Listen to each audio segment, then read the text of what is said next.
Could you come here? 'Cause I'm going to give you the microphone. Can you hear us now at home? Can you hear us on the Zoom? Can you hear us? Okay, great. So I'll start over again. My name is Craig Slutskin. I'm the president of Community Education Council District 2, and I'd like to welcome everybody. We'll call this calendar meeting to order, and I'm going to ask the interpreters to make their announcements. Here's the Mandarin announcement. 那今天呢，我们就会有这个普通话的翻译服务的。那如果大家有需要的话，就可以去外面拿耳机，然后呢，就是用完之后就是归还给我们就可以了啦。谢谢。Hola, hola, muy buenas damas y caballeros. Les ofrecemos en esta reunión un servicio de interpretación simultánea del inglés al español. Si desean escuchar en español, pasen afuera para recoger un dispositivo de audio. Gracias. Thank you. Thank you both. Okay. Before we begin, I just want to remind everyone we're here for the children of District 2. We do have student representatives as part of the CEC here, and we may have students watching from home. So I'll just ask all speakers to be mindful of that when speaking. I'll also ask that comments in the chat be respectful as well. If it continues, if there are problems, we do reserve the right to shut off the chat function. For my council members, we'll be talking about the chat in the business session, but there is one point I do want to make. We did receive concerns after the last meeting about some of the discussions that were happening in the last meeting from council members, so I just consulted legal. Our meetings, as a reminder, are subject to the open meetings law. Because of that, and because not everyone has access to the chat, such as people who might be in the audience or people watching on YouTube, substantive discussions via the chat likely does raise compliance concerns and should be avoided. So what this really means, it's kind of using our best judgment. There is no specific yes, this, no, that, but there is a difference between this room is too cold versus I'm going to vote this way, or I don't think we should be doing this because of such and such. So just please be mindful of that. Okay. We're going to move forward on the approval of the minutes is the next order of business.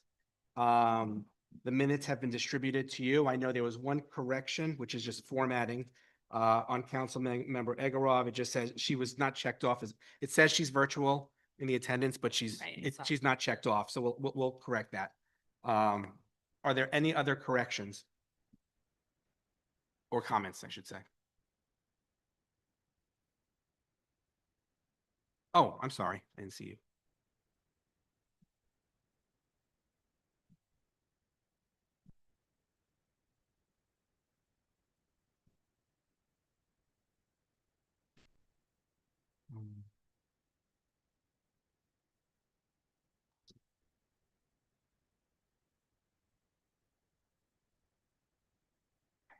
You both should be co-hosts now. If no further corrections, the minutes are approved as corrected. Okay, now we're going to go to the presentation of resolutions. First resolution is Resolution 291. The resolution reiterating the call for the New York City Board of Elections to cease the use of public buildings for early voting. We didn't do roll call. Oh, I'm so sorry. You're right. Thank you. We'll need to do the roll call. I don't need this is on. I don't need to. Okay. Yeah. Thank you for the reminder. Yeah, sure. Allison Bowen. Here. Gloria Chu. Here. Gloria Chu is present. Allison Bowen is present. Daniela Egorov. Here. Daniela Egorov is present. Gavin Healy. Here. Gavin Healy is present. Aaron Carr. Aaron Carr is present. Cody Lindquist. Here. Cody Lindquist is present. Sam Lowe. Here. Sam Lowe is present. Tal Mazel-Shea. Here. Tal Mazel-Shea is present. Rustam Mavlanov. Here. Rustam Mavlanov is present. Tamira Reed. She will be late. Right. Tamira is delayed. Sabine Sereniz. Sorry, so she's delayed, but for now, put her as excused in case she doesn't. Okay. You know, she had a. Sabina Sereniz. She is excused. She has death in the family. Craig Slutskin. Here. Craig Slutskin is present. Rachel Kenny. Rachel Kenny is present. Ethan Kwok. Here. Ethan Kwok is present virtually. So do we have a quorum? We do have a quorum. Thank you. And thank you again for the reminder. Apologies for that. So we're going to start with Resolution 291, the resolution reiterating the call for the New York City Board of Elections to cease the use of public school buildings for early voting. And I'll present this one. This resolution addresses an issue CECD2 has now raised on this is the third time it has done this, the ongoing use of public school buildings as early voting sites, and the continued impact on students, staff, and school communities. We support early voting and the goal of increasing voter participation.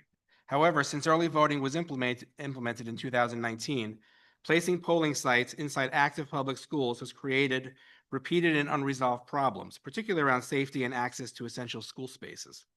Parents across District 2 continue to raise concerns, with safety being the most common. There have been multiple reported incidents throughout the city, including voters entering student areas, confrontations with staff, and security gaps. These issues directly conflict with the DOE's obligation to provide a safe and secure school environment. The disruption is especially significant at Lab Middle and Wagner Middle in our school. At Lab Middle, early voting takes place in the cafeteria, which displaces students from hot breakfast and lunch and limiting access to after-school activities. At Wagner, voting takes place in the gym, eliminating physical education, sports, and weekend programs for up to 30 instructional days at a time, raising concerns about meeting state PE requirements. CECT2 unanimously passed Resolution 130 in 2019 and again passed Resolution 245 in 2024 by a 10-to-1 vote. Despite these actions, schools continue to be used. For Lab Middle, I personally connected the DOE to the Rubin Museum, and we arranged for June early voting, and that will be there according to my conversations with the Deputy Chancellor, who was very helpful, by the way. But that's not a long-term solution. Plus, the upcoming special elections are still going to be at Lab in a few weeks, or I think right now, in fact. This resolution reaffirms our position. They should not be used as early voting sites. There's legislation in the Assembly, sponsored by Councilmember Boris, and in the Senate by two different pieces, one by Senator Kruger and one by Senator Lanza from Staten Island. And we urge that would eliminate early voting by law from public schools. And we do support, and the resolution does support that. So that's Resolution 291. Resolution 292, resolution calling on the New York City public school system to develop and implement a comprehensive cyber safety curriculum. Sam, I think you're going to present that, right? So this resolution, actually, piggyback. Is your mic on? This is piggybacking a little bit on the resolution that the Citywide Council of High Schools had just recently passed. So as our lifestyle, school and work, and entertainment practices that lean more heavily on digital workflows and more routines, our kids are regularly interacting more with social media, online gaming, and AI resources and content. So they may be encountering more and more cyberbullying, phishing, inappropriate online contact, and mental health impacts from screen time. According to recent news reports, 15-year-old Thomas Bedman has been missing since taking a train in Grand Central 2 weeks ago to meet with a contact he met on the Roblox gaming platform.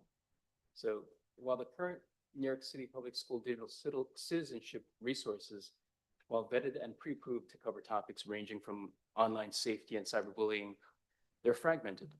Schools choose to implement from a menu of toolkits with annual certification compliance met through self-attestation with an online survey. In addition, well-resourced schools are able to deliver robust programs, while others may provide minimum programming just to meet compliance. So there could be some equity gaps.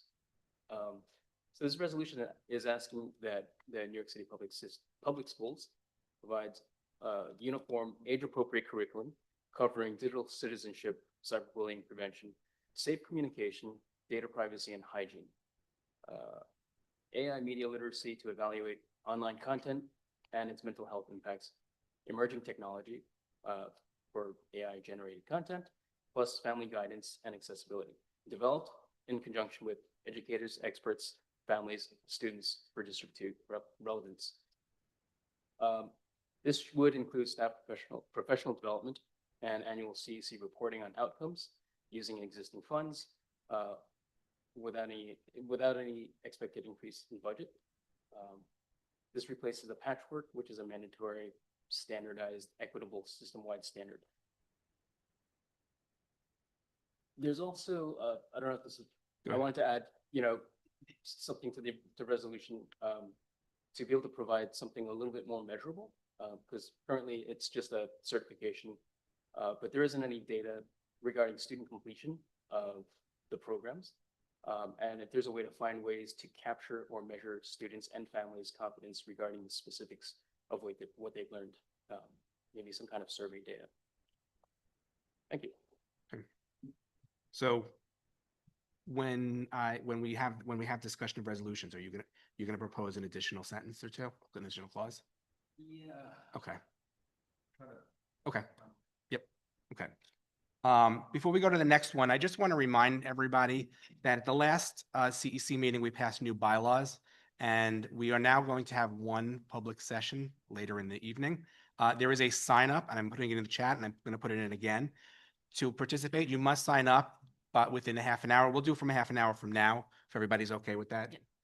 So it's 6:45, so we'll close the sign up at about 7:15 or so. And I've put it in there, so you need to sign up. For the folks who are here tonight, the sign up sheet's over there, or you can sign up online as well. There's QR codes on the table. Okay. The next resolution, next resolution is Resolution 293, the resolution calling for a citywide expansion of SAPIS counselors in New York City middle and high schools. And I'll present that. This resolution is about making sure our students have access to the right kind of support when it comes to substance abuse prevention and early intervention. SAPIS stands for Substance Abuse Prevention and Intervention Services. SAPIS counselors are specially trained professionals who work directly with students and families to prevent substance abuse, identify concerns early, and provide counseling or referrals where needed. Their focus is very specific, and it's especially important during the middle school years, when many students are first exposed to vaping, alcohol, or other substances. We know from both national and New York City data that substance abuse doesn't suddenly start in high school. It's already present in middle school, and it increases as students get older. Research also shows that many long-term substance abuse issues begin during adolescence, which makes early school-based support critical. While schools do have social workers and guidance counselors, those staff members are stretched thin and responsible for many different things. The SAPIS counselors are meant to complement that work by providing dedicated time and expertise focused specifically on substance abuse prevention and intervention. Right now, access within the district is very limited. Only 4 schools have SAPIS counselors. Under the current system, when a SAPIS counselor leaves a school, the position simply is not replaced. This started happening several years ago due to budget issues. Schools that lose a counselor generally don't have a way to get another one back, which means access keeps shrinking over time. I'd like to note that I've spoken to representatives of DC 37, the union that represents SAPIS counselors in our district, and they're very enthusiastic about this effort and are actually on their own advocating for the expansion of SAPIS services in parallel with this resolution. In conclusion, the resolution asks the DOE and the city to expand SAPIS services so that all middle and high schools are covered, remove barriers to hiring, fund these positions centrally so schools aren't paying out of their own budgets, and provide transparency about staffing and next steps. It also recommends at the very least, starting with a pilot program to make sure the expansion is done thoughtfully and sustainably. The next resolution is 294 in support of uniform eligibility for parents of English language learners to serve on citywide and community education councils. Gavin, you're going to present? Sure. This resolution is just to kind of harmonize the eligibility requirements for L members of CCECs. Currently, those requirements are different for CECs, CCHS, and for the CCELL, the Citywide Council on English Language Learners. They're actually somewhat more stringent for Citywide Council on English Language Learners. They've actually had a lot of difficulty getting a quorum. At one point, they had the DOE come in as a trustee to appoint new members. So they don't have a full body of members, which makes it difficult to fully represent multilingual learners.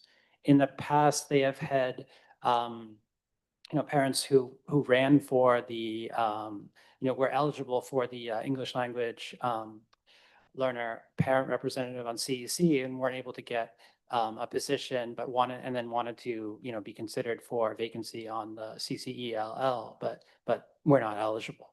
So hopefully this maybe helps them kind of carry out their duties a little bit better. Thank you. So we will discuss these and vote on them later in the program. We'll move on to program presentations. We're going to start actually with OLA, Office of Language Access, Robert Williams, who is online on Zoom tonight. Mr. Williams, welcome to CEC2. Thank you've been here Thank you. before. Let me- go ahead. Sorry, can you, let's just test your, can we hear you? Can you hear me? Yeah, we can hear you now. Okay. Okay. So we're going to start off with you. Thank you very much for coming. OLA comes, I think, each year, or at least each term, but it's Yeah. been here a couple of times. And we welcome your presentation. So Thank you. you have the floor. 1 second.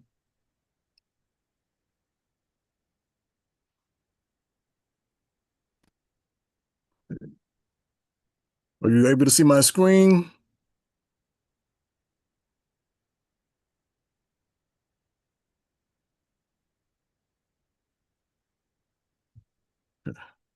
All right.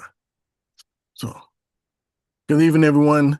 My name is Robert Williams. I am the External Outreach Specialist at the Office of Language Access, which means I am the point person for all parent engagements. This PowerPoint is going to show you how to navigate the Family Hello webpage, where you can either request any parent documents to be translated or request an interpreter for, let's say, PTA meetings or graduation. So on the agenda, we're going to talk about the New York City Public Schools background, our commitment to New York City Public Schools families, raising awareness in our communities, the schools.nyc.gov Hello webpage, and if there are any questions.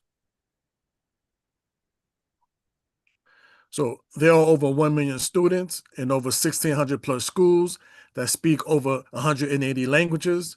Approximately 38% of New York City public school households speak a language other than English at home. And our non-English covered languages are Albanian, Arabic, Bangla, Chinese, French, Haitian Creole, Korean, Russian, Spanish, Ukrainian, Urdu, and Uzbek. We provide free language assistance services to ensure all families can access important information and communicate effectively with school staff. These services include interpretation for all types of meetings and interactions with school staff, whether it's in person, virtual, or over the phone. Translation of critical communications to ensure parents remain informed in their preferred language. And the Office of Language Access is dedicated to supporting both school staff and families with the resources necessary to effectively communicate in languages other than English. We have raised awareness in the communities. You may have seen our ads on the MTA subways or the buses. We have also had print ads in the supermarkets, laundromats, salons, barbershops, or pharmacies. We have also advertised over the radio. Below is a sample of our advertisement on the MTA bus shelter and the MTA subway. We have also done some direct parent outreach through robocalls, emails, text messages, and mailers. If you are saying you have not received one or any of these direct parent outreach, please make sure that all your information is updated at your school. We pull from the same system that schools enter all your information in. I know we tend to change phone numbers and addresses, so just make sure that all your information is updated.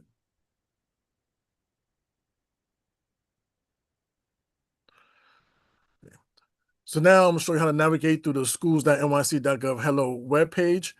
When you first go to the website, you'll notice at the top right-hand corner, there's a Google dropdown. You would just select what your preferred language is, and the entire website would translate into that language. Right underneath that, you're going to notice a short little video. I'm not going to play it now. It's just explaining to you the same thing that I'm explaining to you. New York City Public Schools speak your language. Did you know that New York City families speak over 100? Oh, what happened? Oh, I'm sorry.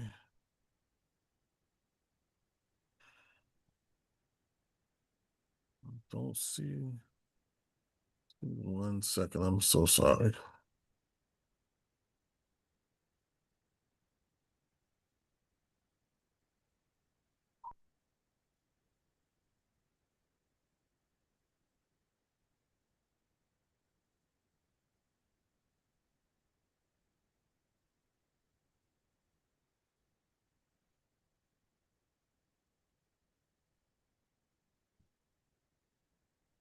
Yeah.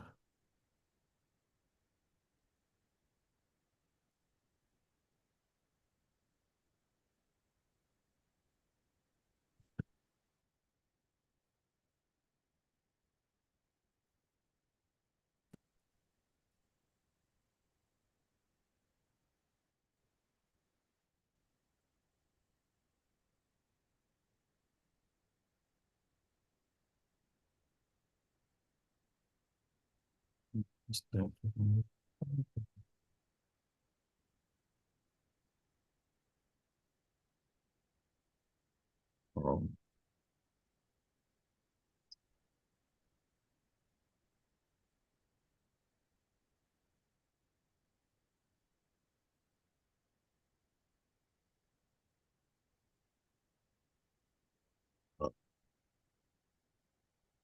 so I'm having technical difficulties.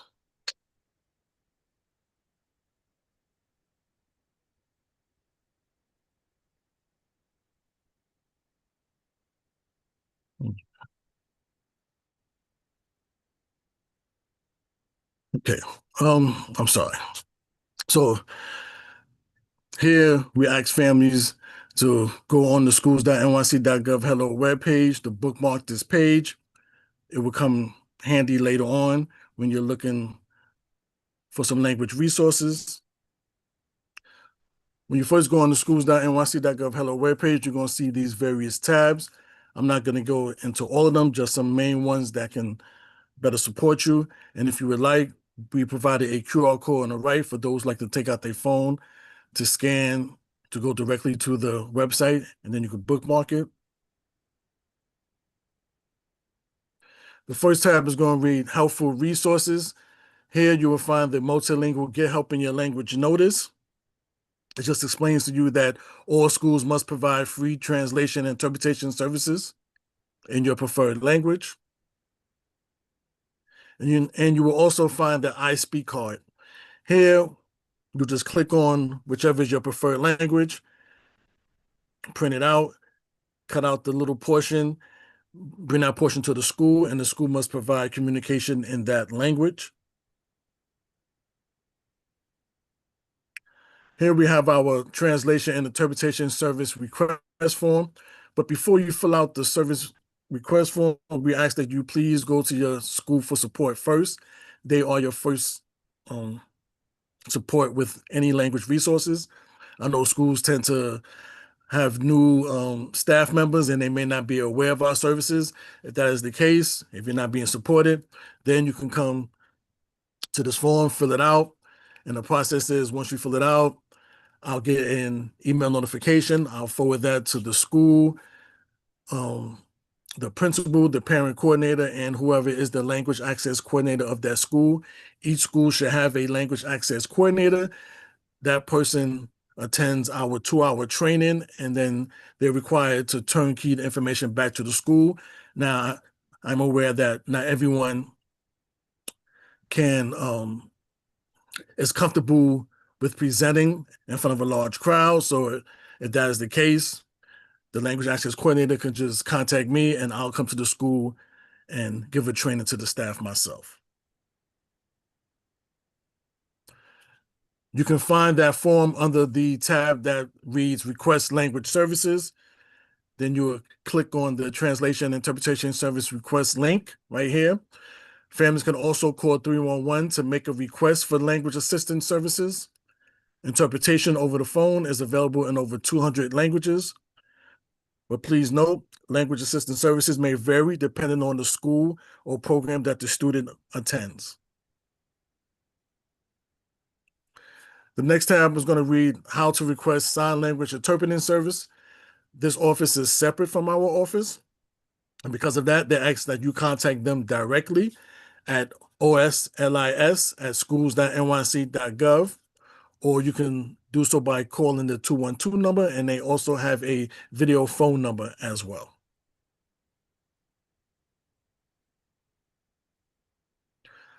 Here was our contact the Office of Language Access form.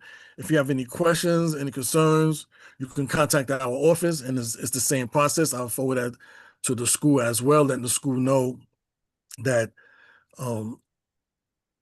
this parent filled out the form. You can fill it out either with your information or anonymously. Is totally up to you. You will find that form under the Connect with the Office of Language Access tab. Then you can just click on the Contact Older link. You can also contact your school's parent coordinator or principal, and you can also call 311 as well.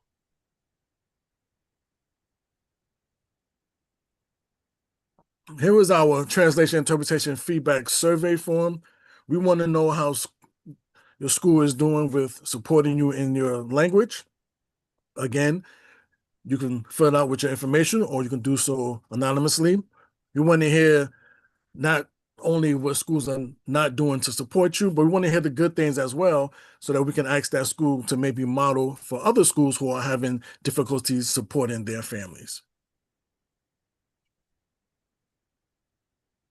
And you will find that form under the Share Your Language Service Experience tab. Just click on the Translation and Interpretation Feedback Survey link, and that form will populate. If you like to take out your phone and scan the QR code to bookmark it, you can fill out this form as many times as you would like, share it with some other family members and some parents of the school.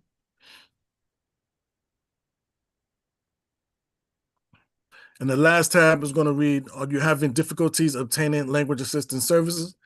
If you are, you can submit a claim through our translation and interpretation service complaint form. This is not a formal complaint form that goes directly to the district. This is a complaint form that comes to our office. Once we receive it, we'll then become the mediator between the school and the parent to see how the school can better support the families, or maybe the school needs more training from us. So, it's not a formal complaint that goes to the district. It's just for our records, so that we can know how we can better support the schools. And with that, are there any questions?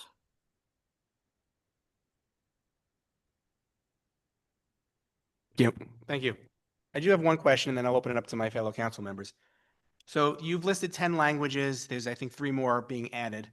As you can imagine, New York City has many more languages are spoken. If you just take me through the steps, if you wanted a translation or interpretation for another language that's not covered by these 10, 13 languages.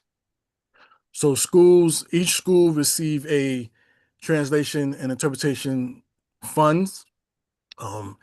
It depends on the student population. I've seen some schools that have 8,000, 9,000.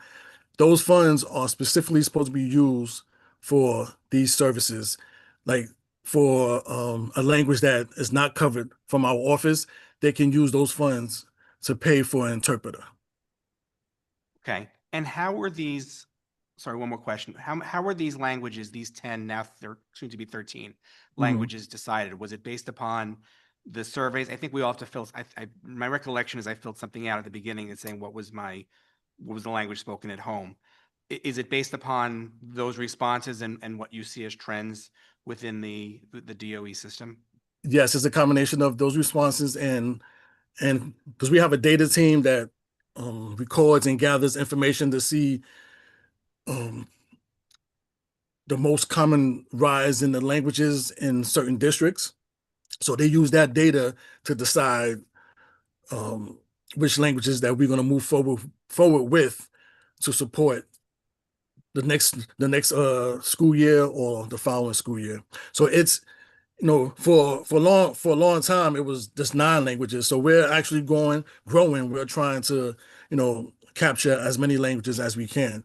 But in the meantime, we can't actually have those languages at our office before we don't have the translators, because we have to hire translators for those languages as well. Thank you. Are there any other questions from council members?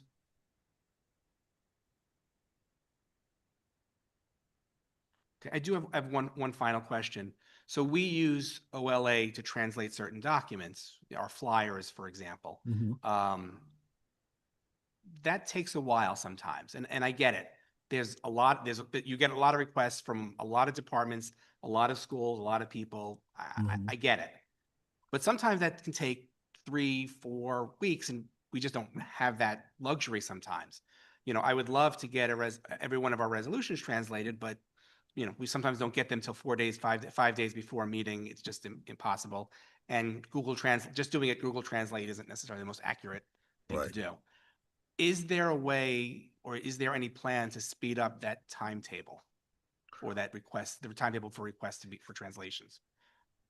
Well, for schools, there's a way for schools, like, because I know a lot of times schools are, running rapidly and they need things yesterday.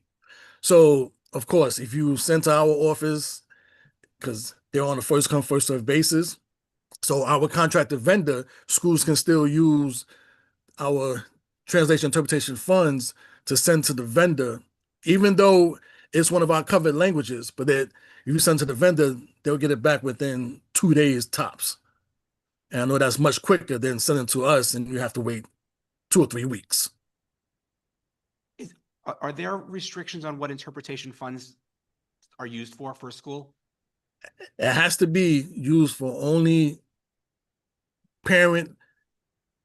anything towards the like any parent documents or hiring interpreters for the parent is not to be used for like anything for the student, like testing, or is geared to just the parents. Okay, thank you. You're welcome. Tam. Hi, thank you. I just had a quick question about PAs, PTAs, and SLTs. So if the school already has their calendar set for the year, right? So they know ahead of time when those meetings are, and they've received requests, although, minimal in number maybe, but of, one particular language. Let's use Spanish, for example.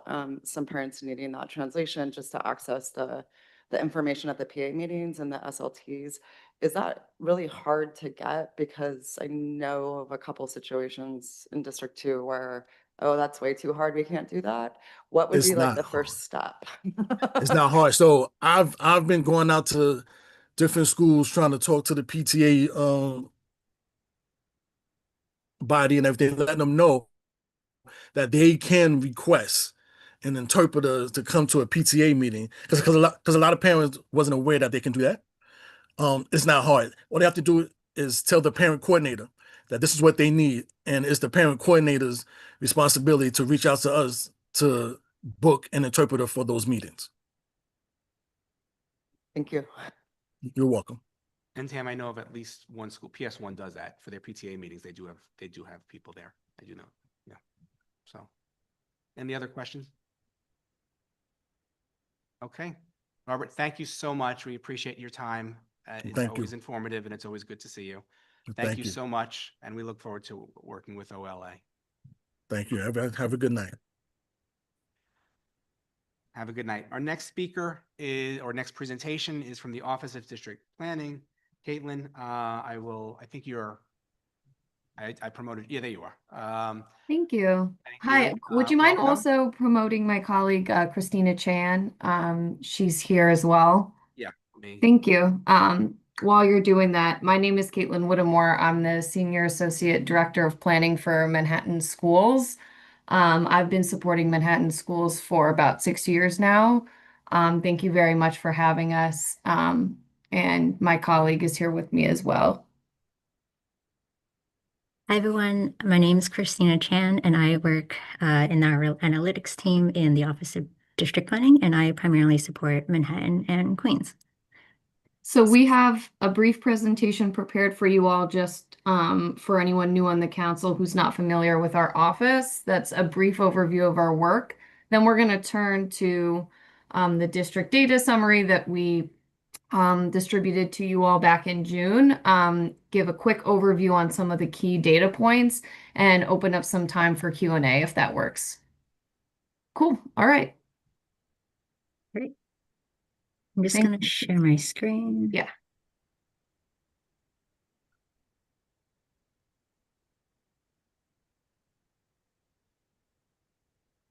Okay, let me know when you can see it. And let me try to get into presenter mode. Okay, does that look okay? That looks great. Great. Whenever you're ready. Ready. Thank you. All right. Thanks. So the Office of District Planning partners with school communities, superintendents, and CECs such as yourself and other key stakeholders to work to align offerings in school buildings with community needs.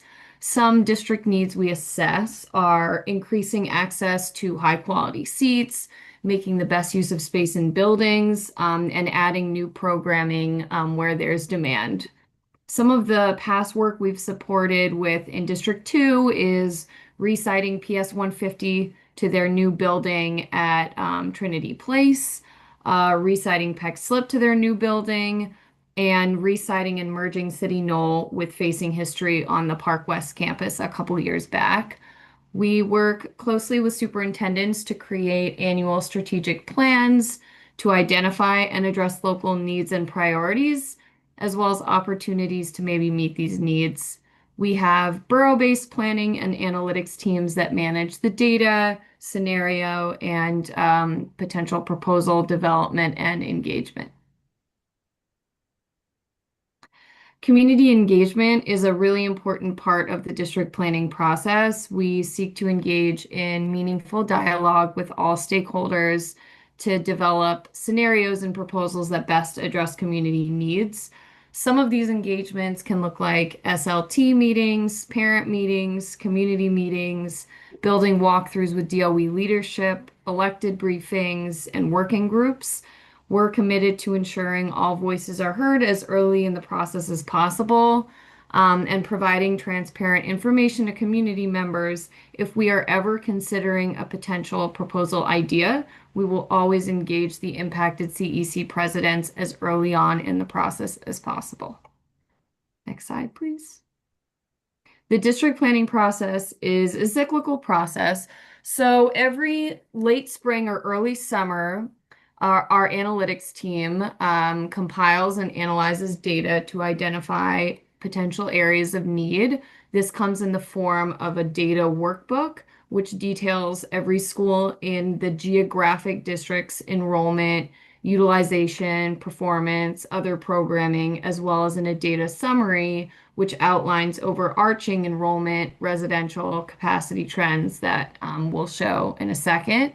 We then discuss this data with superintendents and in cross-functional district planning committees to discuss these needs and opportunities. We shared this summary and workbook with you all back in June. Then we offer to have conversations with any CECs. And these conversations are really important as we move into the school year and continue conversations about specific scenarios that work to meet school needs. We engage with impacted school communities to better understand these impacts and receive feedback to further refine scenarios. Then where we're at now is coming more into the winter and soon spring, where scenarios that move forward move more into the official A190 legal process where engagement continues. I'll discuss that more in the next slide. However, all these items can happen at any point in the year. So Chancellor's Regulation A190 governs the public review process for any proposal resulting in a significant change in school utilization. It includes resiting a school from one building to another, co-locations of new or existing schools in the same building, new District 75 site openings, grade reconfigurations, and other interventions such as mergers, truncations, closures. For every school utilization proposal, district planning has to publish an educational impact statement. It's a lengthy document detailing all proposed changes and impacts and a building utilization plan where a charter school is also in the building no later than 6 months before the start of the next school year, which is March 6th this year. We also have to convene a joint public hearing, which is another opportunity for community members to hear about the proposal and for the DOE to receive feedback. These have been virtual the last few years, and impacted CECs are mandated parties to these. We then publish a public comment analysis of feedback received at the public hearing or over email and voicemail, and we arrange for the panel for educational policy vote on any proposal. For folks who don't know, the PEP is a roughly 25-person borough-appointed, CEC-appointed, and mayoral-appointed independent body that votes on these A190 proposals. But again, this is just the legal mandated skeleton of engagement required by A190. It doesn't include all the engagement that we mentioned previously, which we also do. Finally, if we were to ever pursue a rezoning, this is where the geographic areas of school zones are changed or new zones are created. The CEC is the voting body for these type of proposals, and district planning and the superintendent together develop these rezoning proposals. If we were to ever pursue a rezoning or a school change that would necessitate a rezoning, we would work closely with FACE as well as with you all to ensure we have the information you need about timelines, what's mandated from you all, and come to your meetings many times with data, scenarios, and ample opportunities for discussion. So with that, we're going to transition and go over a couple of key data points from the data summary that we had sent back in the fall. Thank you, Caitlin. So I'm going to go through the district data summary. I'm not going to go through every single page, but we're just going to call out some of the highlights. And then later at the Q&A, we can go back to any parts that folks are interested in. So I'm going to start with looking at citywide enrollment, and then we can focus just on District 2. So what I have up is a line graph that shows total K-12 enrollment in district schools and charter schools in the past 10 years. The top red line is total district and charter school enrollment. The second middle line is total district school enrollment, and the bottom line here is charter school enrollment. Between 2015 and 2019, total K-12 enrollment across district and charter schools was steadily declining. And then when the pandemic hit between 2019 and 2022, enrollment began to drop a little bit more significantly until it began to stabilize beginning around 2022, 2023.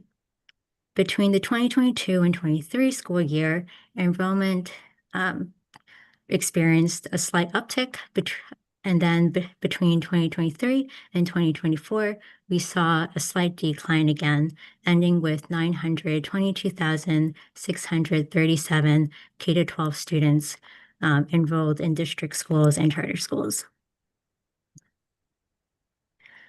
Next, we'll look at enrollment trends just in District 2 and specifically just in district schools. Just going to make this smaller so we can see the visual and the table for different types of viewers. So what we see in District 2 mirrors what we saw in the citywide table above, where between 2019 and 2022, enrollment began to drop across all of the different grade spans, so in elementary school, middle school, and in high school. And then between 2022 and 2023, enrollment has stayed about the same, and then same thing with 2023 and 2024, ending with 55,424 students across 3K to grade 12 in the last school year. Next, I'm going to pivot to residents compared to enrollment. To be more specific, what I have up here is a line graph and table that shows District 2 K-12 enrollment compared to the number of K-12 residents who live within the district. I think District 2 is pretty interesting because in many other districts in the city, usually the number of residents exceeds the number of students enrolled in the district, with the exceptions of District 1, 26, and until pretty recently, District 2. And so between 2022 and 2023, where I'm pointing out here, the number of K-12 residents actually grew about 9%, I believe. But the number of K-12 students enrolled in District 2 district schools has stayed about the same. I'm going to pivot to the next table where we can dig into that change a little bit more. So now what I have up here are two tables about district retention. So these two tables show where District 2 residents enroll for elementary school in the top table and where residents enroll for middle school in the bottom table. So I'm just going to read through some of the columns, but not every number. In the last school year, in 2024, there were 25,448 K-5 residents in District 2, and about half of them enrolled in a district school within the district. 13% chose a district school outside of the district, 5% enrolled in a charter school, and 33% enrolled in a non-public school. So in this table, we can sort of also see what sort of shifted between 2022 and 2023. So between 2022 and 2023, K-5 enrollment grew by about 10%. Some of those new K-5 residents enrolled in district schools, but I'm also seeing a pretty sizable bump in District 2 K-5 residents choosing other district schools outside of the district. And then similarly, we're seeing pretty similar trends on the middle school level as well. In the last school year, we had about 12,700 middle school residents, and 43% of those students stayed in the district for middle school, 42% enrolled in a non-public school, and 11% enrolled in a district school outside of the district. Now I'm going to go pivot to talking about district enrollment. So before in the top tables, we looked at residents and where residents enrolled. Now we're going to pivot to students and where students live. So in the top table, this is the number and percentage of K-5 students and where they live. So again, in the last school year, there were 13,900 K-5 students, and 89% of those K-5 students live within the district. On the middle school side, just under 7,000 middle school students were enrolled last school year, and 78% of those middle school students came from the district. And now I'm going to pass it back to Caitlin to talk through enrollment ranges in schools. Yeah. Thank you, Christina. Before we do that, just wanted to check how much time roughly do we have left? Do we want to just transition now to a Q&A? Do folks want, I'm happy to keep going. I just want to check in with you and see what works best.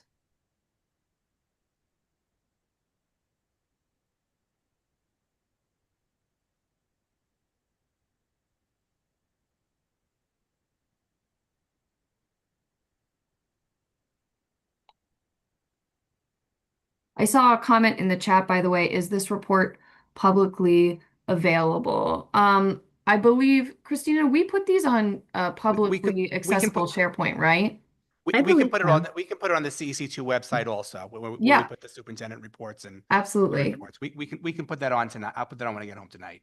Okay, thank you. And Thanks. it's on a SharePoint that we make sure is always public. Yeah, but if you go to cecd2.net, on the right, there's a bunch of there's a bunch of sections with presentations. It'll be in general presentations. I'll put it on when I get home. And I think the sentiment around the table was maybe another 5 to 10 minutes of presentation. Yeah. Just to get some more flavor. That would be helpful. Okay, sure. So this page is school counts by enrollment range. So we have this table broken down by enrollment range on the left-hand side and school types. So as you all know, District 2 is a massive district. It spans Columbus Circle, Upper East Side, all the way down to Battery Park City and Chinatown. And it's, really varied in terms of schools that are well enrolled, schools that are not as well enrolled. And you can see that reflected here when Christina was talking earlier about how there's been a enrollment decline over the last 5 school years, but also before the pandemic citywide. That also includes District 2. And what that impact is that there are some schools, particularly at the high school level, which is less in CEC2's purview, I know, but we do have some schools that are seeing low enrollment, and that is the impact of low and declining enrollment overall and family choice. Some of these schools are specialty schools, like, for example, I know American Sign Language School and Ballet Tech have a different type of enrollment structure to be responsive to the type of students that go there. Some of these other schools, however, are schools that have seen persistent enrollment challenges. And so, we are wanting to hear feedback from you all about any ideas that you have to support enrollment, any information that you all have about the schools that you support. We take all the feedback really seriously that you give us, and we use that in consideration for any internal ideas we have as well. So I think if we go to the next page, so this is enrollment versus capacity. What that means is we look at enrollment. Obviously, enrollment is constantly in flux, constantly changing. We use the October 31st day as a snapshot in time for the audited register. It's the point when enrollment generally settles. It's just one snapshot in time that we use to look at all different schools. That's where that enrollment column comes from. Capacity is calculated by the Blue Book, and it is using class size law, maximum capacity for classrooms based on the grade range of the school. So the far right column, seat excess versus deficit, shows what I was talking about earlier, which is there's some parts of the district that have an excess of seats, and then there's some parts of the district that are, enrolling as many students as they have seats. And then there's some areas of the district that have a deficit of seats. And so that is something else that we, as district planning, we think about in our planning, we prioritize in our planning, we discuss in our planning ways to support overutilization in the Upper East Side at the elementary level. At the middle school level, it's a little different. We're seeing an excess of seats slightly in every neighborhood. So with that, wanted to turn it to you all and see if you have any questions, feedback for us. We're really looking for any insight that you have as leaders in your community for ways that we can either improve our process or better understand some of these schools you support.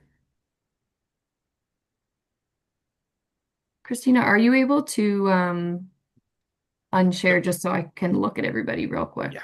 So we have a Thank few you. questions, Okay. and I have a couple also, but we'll start off with the council members. Start off with Councilmember Egorov, then we'll go to Councilmember Carr. Make sure it's on. Thank you so much. These reports are super helpful, and some of us read them every time you guys publish them. So really appreciate the work that you do. My main question, I mean, we all know we have massive declines in enrollment, there are more, I think now 112 schools in New York City that have less than 150 students. Many of them are just not financially viable, with the exceptions that you mentioned, some that are, very specialized, but the vast majority of those small schools are small, not by design, but because parents don't want to go to those schools. One main question that I have is, it's so unusual to see the number of residents in a district to increase, but continue to decline the number of students, or at least like stable. Is this only happening in District 2? Or I don't know if you know by memory, but my sense is that this is extremely unusual to see such an increase in number of residents. And it's really significant. It's like 10%, right? But no impact on our enrollment. Yeah, that's right. I don't have every district up in front of me. I apologize. But one, I can definitely look into that. But yes, off the top of my head, and from memory, that does seem to be pretty unusual. Most of the time, as I said before, the number of residents usually exceeds the number of students enrolled, and usually those lines kind of mirror each other. So. Okay, great. Thank you so much. I appreciate it. Hi, thank you so much. I just had a couple of questions. One question, which is something I've talked to a couple of other folks here about, is with the rise in residents and the decline in with students moving to schools in other districts, it seems to coincide with the influx of students in temporary housing, particularly with newly arrived immigrant families. Is that taken into account? Are there students in District 2 in temporary housing who have been moved to schools outside of the district? So we've been having some conversations with the Office of Student Enrollment about this. I spoke to them today about how does the influx of residents, how much of that is newcomers and how many will stay. I think that we're still assessing the data. If I'm quite honest, it's very hard to track students who come in and students who leave where they go, but we are continuing to try to look into this. I do know that the increase in residents in District 2 a couple years back when we saw an influx of newcomers definitely attributed to the rise in enrollment and the rise in enrollment in our district schools.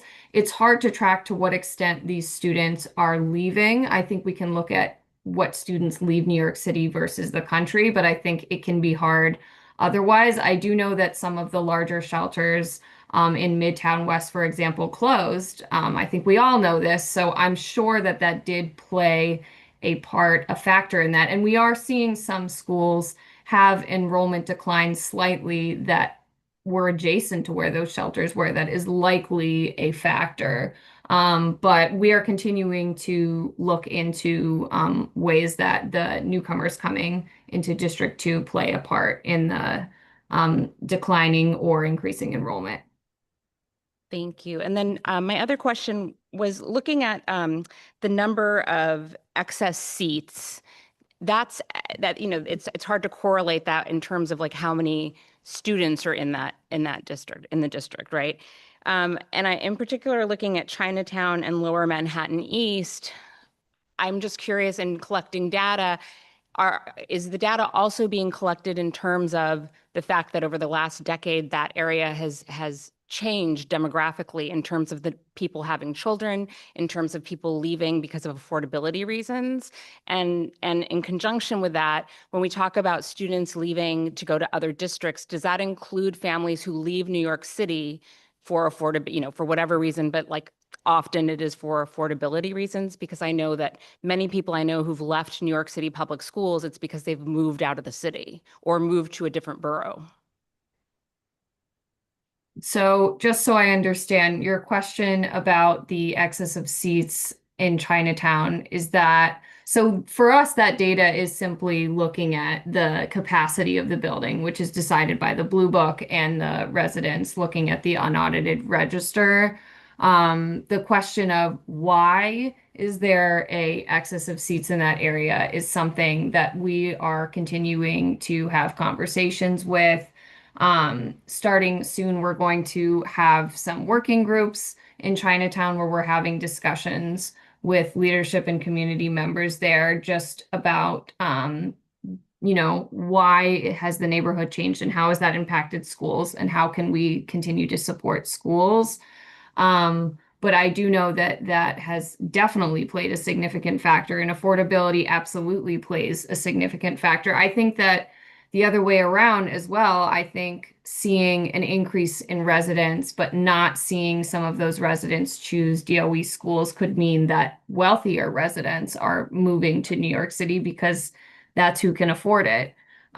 So it's just, again, this is just anecdotal information, but I suspect that affordability plays a massive factor Right. in It just where we're seemed seeing like the seats or private not. school or the non-public school enrollment seemed fairly flat or even to decrease slightly. So that's where like it's a little bit confusing because it's not just people, it's not like there's been a huge increase of people sending their children to private schools within the district, at least according to this data. Yeah. Thank you.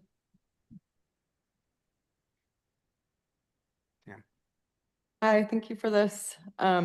I had a question about ASD and Horizon programs.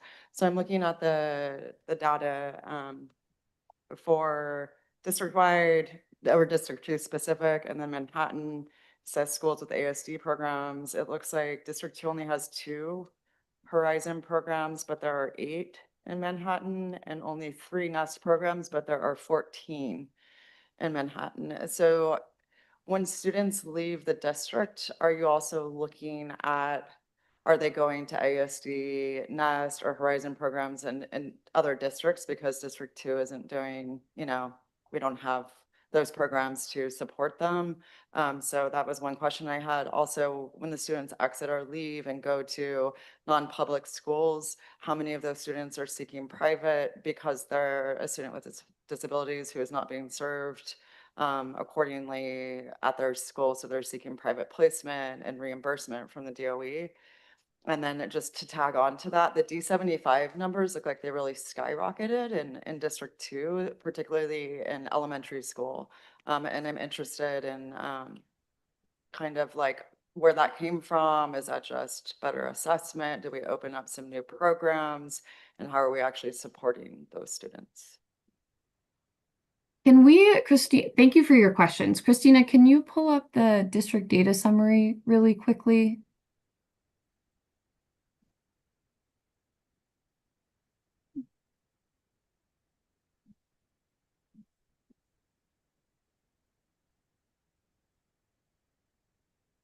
So I know that MS 131 and PS3 both have Horizon programs, and I know that there is a Nest at PS 42, Lab Middle, and one other school. I think it's Lab School, Collaborative Studies Lab School.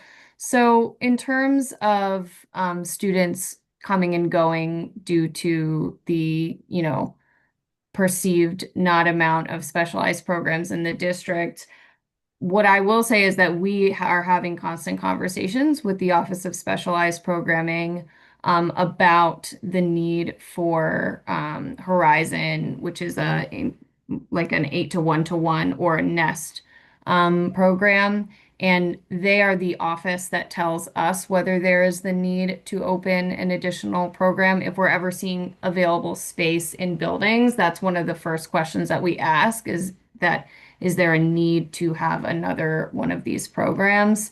So at this time, what the Office of Specialized Programming has said is that we have the amount of programs to meet the needs in the area, but next time I speak to that office, I will ask them if there's another need. I know that there's other districts that have a pilot program that is with the, ASD funding where they're opening more programs. I know that, that type of pilot generally is a lot of programs across an entire district. But I think that, you know, I'm not the expert on, exactly the amount of sites, but I do know that we've been speaking to them to make sure that we have the amount of programs to meet the needs of the amount of students. And your other question about District 75, can you repeat it for me, please?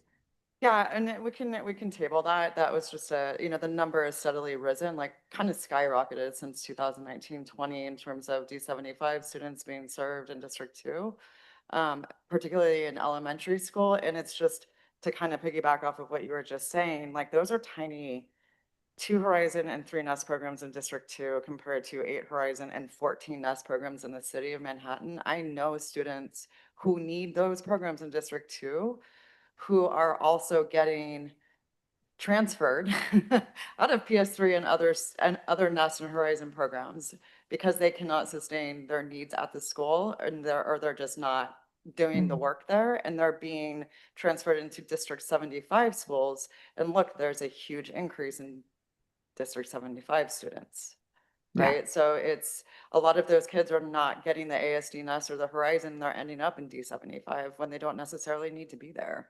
So I just wanted to bring that, to the table because I think it's a discussion looking at how we're utilizing new space and looking for space, thinking about these mergers, thinking about all of it to prioritize those programs so it doesn't Yeah. happen to more students. And ill-fitting placement, that's completely unnecessary. But you don't have to answer the rest of the questions. I'm taking too much time, but thank you so much. Yeah, and the last thing I'll say, I really appreciate you uplifting that.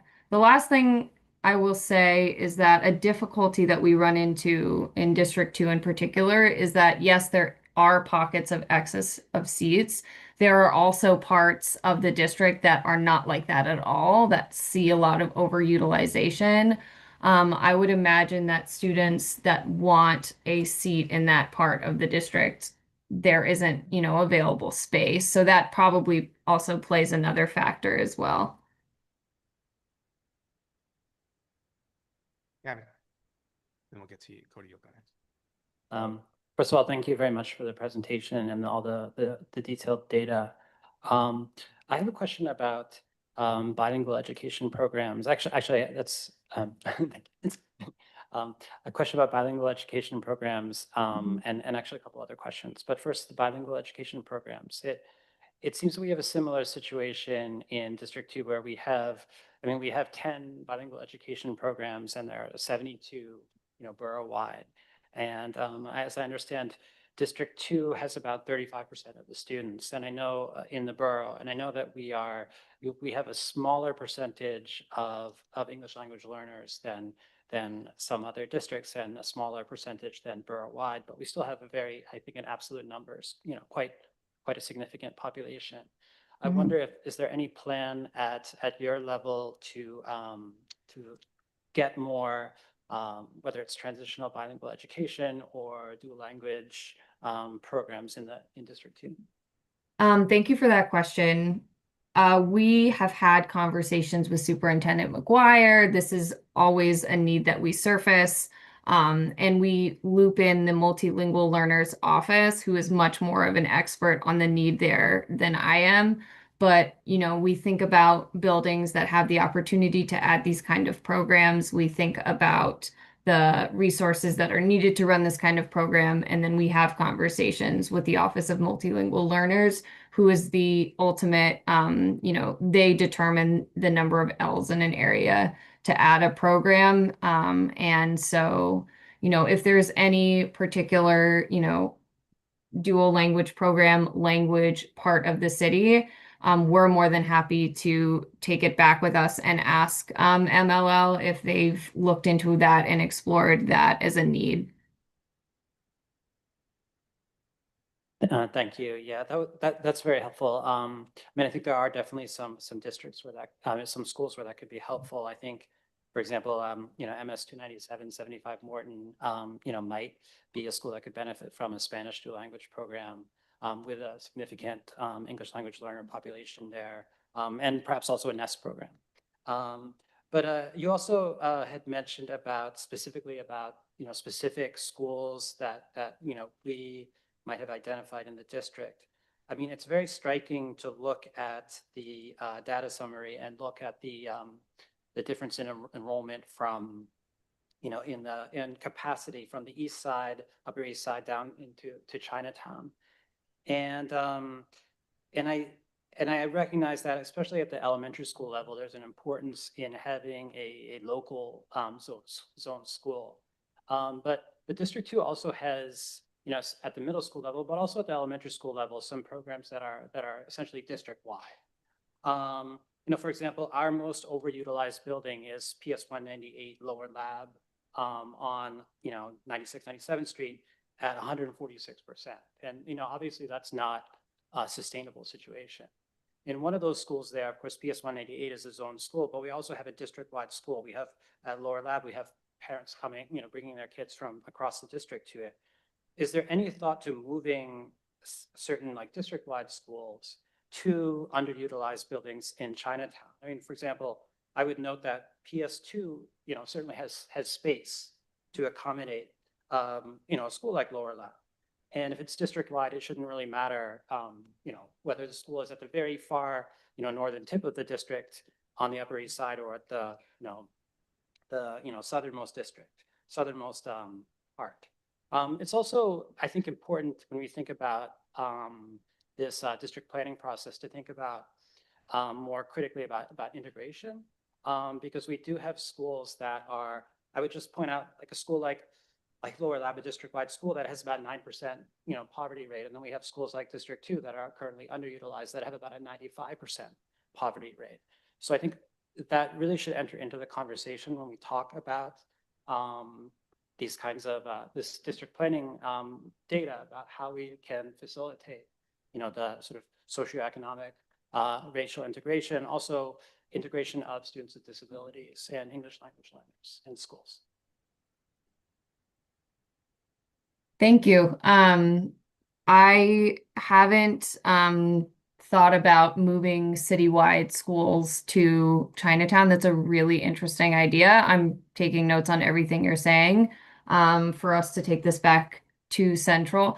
I will say one consideration in terms of moving a citywide school from, one area of the city to another is that might be a significant travel hardship. I know that that's a citywide school, but sometimes citywide schools do appeal to certain, nearby neighborhoods that students that will go there. Another thing to consider is that in Chinatown, we are seeing some under-enrollment in some schools. So we would want to make sure that any resiting supports the surrounding schools and doesn't have a negative impact on schools that could already use more students, although obviously citywide wouldn't maybe appeal to the same type of student as a community school. So that is a really interesting idea, and thank you for bringing it up.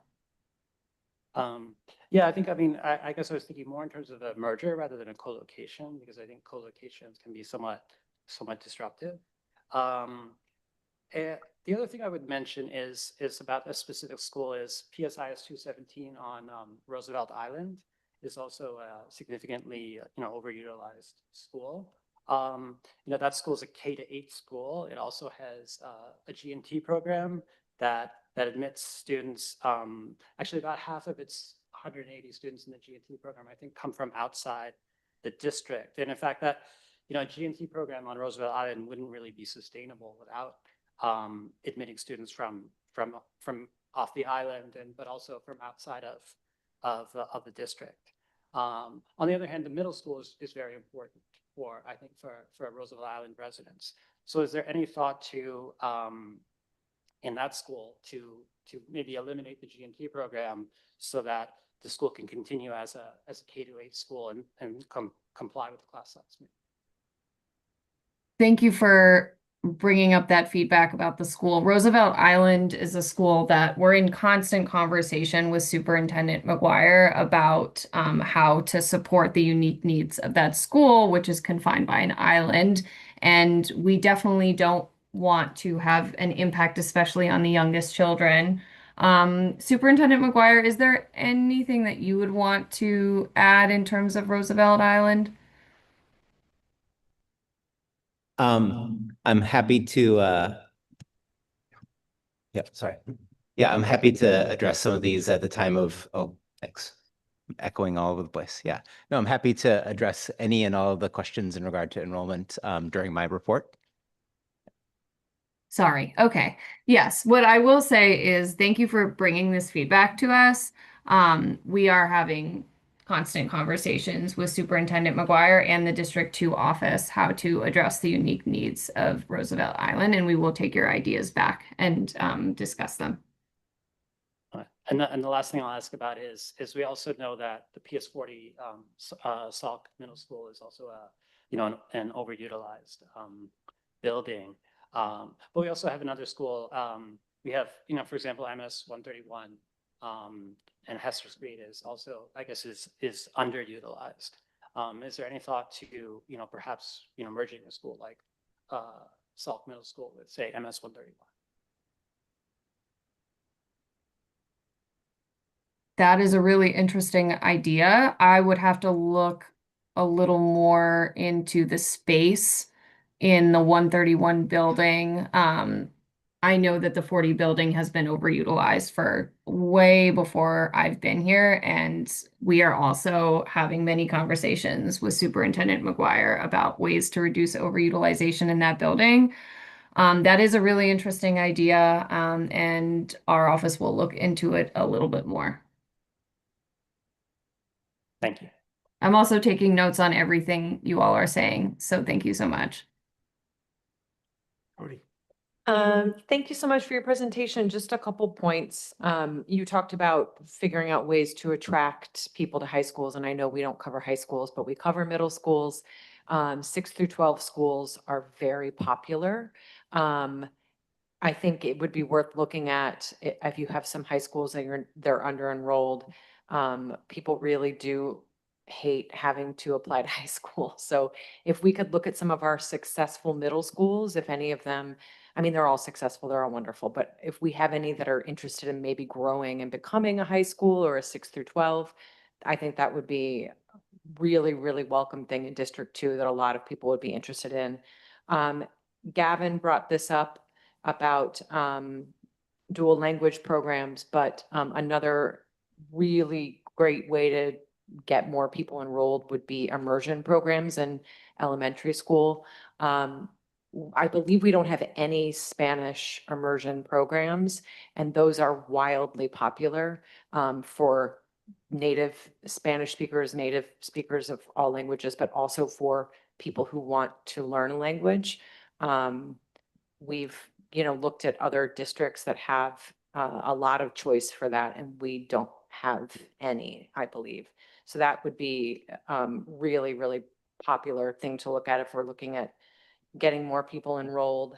And this is not really under your purview, but I do want to point out it is very stark the amount of people that leave New York City between elementary school and middle school. So, that's a housing issue. I think we can all probably agree it's mostly affordability. But I just wanted to make that point. It was really stark to see those numbers and to think about any of us who have middle school kids, how many people leave because they can't afford it when they need more space for their growing kids. So I know you can't fix that, but I just wanted to make that point while we're in here in this meeting. Thank you. Can I just ask, when you say Spanish immersion program, is that a bilingual special education program? Is that No, it's for anybody that wants to learn a language. Immersion programs, District 3 has, I think, 3 Spanish ones, but basically they start from kindergarten. They're similar to, they're district-wide schools, and they're for anyone who wants to learn the language. And half of the instruction is in that language, and then the other half is in English, and then it continues to increase till by 5th grade, pretty much your entire education is in the other language. But people travel really far across district to go to schools like that because you're giving your children the gift of learning a language. And if you start in an elementary school in kindergarten, you're fluent in like 2 seconds. It's really remarkable, and it's a great way to mix cultures, because usually they like to have a class that has some people that do have that language at home and then people that don't. So it's a really wonderful program, school program. So we should have more of it. Thank you. Well, one more question and then we'll move on. It's already almost 8 o'clock. Allison. In the past, you've included some other data sets in these presentations and in the material that's posted online. And there are a couple of things that are not in this one that I've seen in years past that I think would be helpful if you're taking suggestions on what to include. In the past, you've included enrollment data by grade, not just by elementary school and middle school. And I think that's very helpful to understand trends throughout middle school, because articulation or lack thereof isn't just something that happens as kids change school. It happens throughout the course of elementary school. And I think that would be very helpful to see in this document going forward. The other thing that would be helpful to see is the K-1 articulation specifically, which used to be included in these presentations. I know you switched to doing pre-K to K, but I think K-1 is something we also see as where students leave, particularly people who are going to private school and repeating kindergarten in that case. The third suggestion that I have in terms of making this a more robust presentation or handout is to show the school building utilization, not just by the school building number, but to also put which schools are in that building, because they don't track. The school numbers aren't necessarily the building numbers. So that data is less accessible to parents. If I'm looking here and I'm saying school number 8, what? And then that doesn't match whatever school my child attends. So I can't really interpret that data with this presentation alone. And then I have one other question for you that perhaps you can answer while we're here, which is when students leave the district to go to other district schools, do you track like the top 5 or top 10 schools that they're going to, so that we have an idea of which schools from other districts are pulling District 2 children? Christina, do you want to take the first couple of Yeah. questions about the article? Oh, the suggestions are where when students are going to other district schools and other districts, do we track which schools? We haven't made a top 5 or top 10 list, but we can see in a tool that I have up what districts they're enrolling in. But we can definitely look at what schools specifically they're enrolling when they're choosing to leave the district for school. That would be great, even if you can send it as a follow-up. Yeah. Well, thank you. We appreciate you coming down tonight. If we have any other questions, we know where to find you. Thank you. Thank you so much for having us. We really appreciate your feedback. Thank you so much for coming, both of you. Appreciate it. Good to see you. Thank you. Take care. Okay, moving along. The next item, let me just go back to the Zoom meeting. Okay, is my report. Yeah, my report. Okay, so I hope everybody had a good start to the year. Everybody's been keeping warm. I hope everybody had a good snow day on Monday. I'm sorry, I mean hybrid day, not snow day. Sorry. Pre-K applications are open. Just a reminder, they close on February 27th with a May 12th offer release. 3K applications are due also on February 27th with a May 19th offer release. We have a new chancellor, Kumar Samuels. Chancellor Samuels was most recently the superintendent of our neighbor District 3. He was very well thought of, known for listening to his families, bringing in innovative programs, and also his ability to make pretty tough decisions. So we're all looking forward to working with him. Our district town hall will be on Thursday, March 5th at MS 131 at 6:30. Please check our homepage for more details. We'll be sending out more information as well. For those of you who have not experienced the town hall, it's an opportunity to connect with the chancellor and ask him questions that are of concern to families of District 2. We're going to send out information about what questions you have, so you can submit questions to us, and we can't guarantee everyone will be asked. We'll certainly try to incorporate them into our questions, and we'll also send them all to the chancellor. We were notified this week of a men's shelter going up at 61st and 1st. This was pretty much announced to the public this week with the potential March siding. So, pretty short notice. Since the shelter does fall within 1,000 feet of a school, I think 527, Kelly? I think it is one of the schools right over there. There are certain restrictions on who can live there. People on probation can't, people on parole for sex offenses. I think there's curfews 11 o'clock. That being said, there are many, many concerns about the operations as well as the operator themselves. We're learning more things every day. So I know there are a few petitions out there. There's a letter writing campaign. We're gathering details and we're monitoring the situation, and we'll be on the lookout for this. Shifting gears a bit, I'm asked sometimes what happens with our resolutions. If passed, our resolutions go to the DOE, including the chancellor's office, as well as any of the relevant departments, as well as to the superintendent, who's here tonight anyway. We also send to the local electeds. The DOE is now required to respond.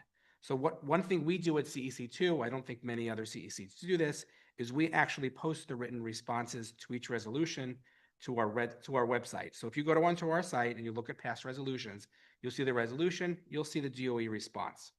I'm going to warn you, they're not always that detailed, the responses, but at least there's something. At the last meeting, I mentioned this earlier, we did pass bylaws. The new bylaws are on the website. Victor is working with the Office of Language Access to get translated versions as well, because we think that's important. Finally, Sunday is actually a very big day, February 1st, because it happens to be the 50th anniversary of the appointment of a certain District 2 superintendent. So we would like to congratulate Superintendent McGuire on this achievement. Thank you very much for your service, and we look forward to your continued service to the district. And with that, I'm going to turn it over to you. Thanks. Just a reminder that gifts need to be less than $5. So if you're looking to buy me anything, just. I think you have to mute yourself. Oh, I have to mute myself. Yeah, because you have two microphones. Okay, like that. Why don't you take that one? Because that you have to continuously press, that one you don't. And if you're making a speech. That's easier. Thank you very much. Yeah. All right. Already I'm getting gifts here with, so thank you. I'm going to share my screen here and share our presentation. Yep. Okay. Great. So thanks everybody for having me. Thank you, President Craig Slutskin and the rest of the CEC. Appreciate the chance to come to you tonight and share a little bit of a report on how things are going in our district and also to answer questions that you may have.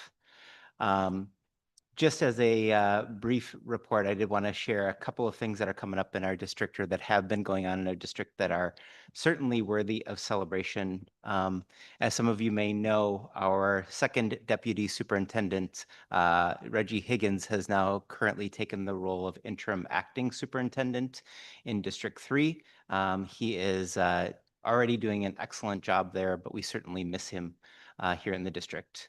We also wanted to celebrate a recent school spotlight visit that we had at the Spruce Street School, in which we had the opportunity to see the work that they were doing around wit and wisdom and celebrating the curriculum. We also recently, I mentioned in a earlier workshop or earlier CEC meeting that our district has adopted a program called National Geographic Vocabulary and Language. We are expanding the work that Nat Geo has in our district to serve and support our English language learners in standalone programs. It's the first time that we've really had a great structured program in our schools specifically for serving and supporting our English language learners. And as some of you know, Vanderbilt University has opened up a campus in New York City, and they have reached out directly to me.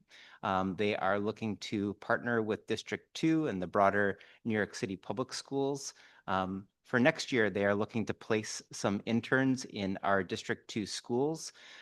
These are third and fourth year students who are interested in education or interested in public service. We're really excited about what next year brings, as well as the future of working with Vanderbilt as well. We also are really excited about the announcements that both our chancellor and mayor have made around the expansion of 3K, pre-K, and childcare. We've been a part of those conversations for some time. We're continuing to advocate and lift up the need for 3K and pre-K in our district, and make sure that we are also connecting with our elected officials so that we are serving and supporting our District 2 families across the district. Earlier today, we held a special event at PS 347, American Sign Language School, with our borough president and New York City Kids Rise. I've shared over the past couple of months some work that we were doing around helping our parents of kindergartners and kids who are in elementary school activate their Save for College program accounts.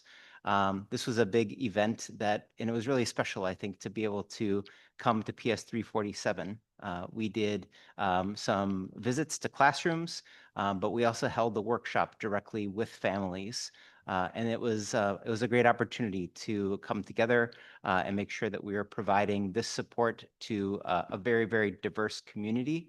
The parents were so appreciative and had such great insight into how it is that they could work with their school community to expand the Save for College savings in their school. They're very proud of the fact that already they have worked with their school community to raise $12,000 for their current students who are attending 347.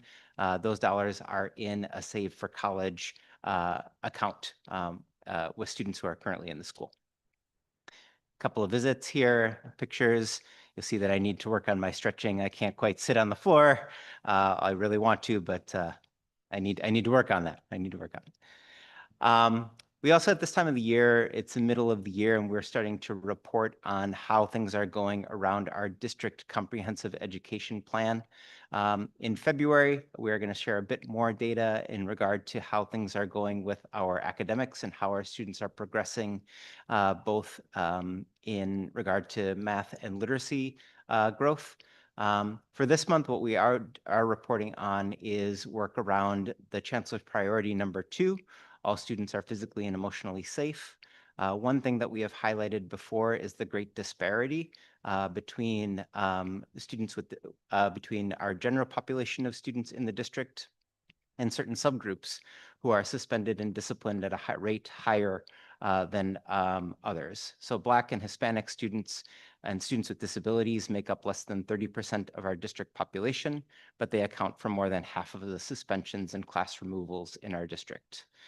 We know this is work that we need to do. So we've got a couple of key action steps that we have been taking, which is growing teachers' knowledge of curriculum and instructional capacity. We think that if we can make sure that kids are having a great experience in class, that their academic and social emotional learning needs are met in the classroom, that will go a long way in making sure that they are having a positive experience in school. We're also working to implement intervention programs, Tier 2 and Tier 3, which are more intensified programs around behavior intervention, de-escalation, and helping to make sure that teachers are well equipped with the supports that they need to make sure that children are thriving in their classrooms.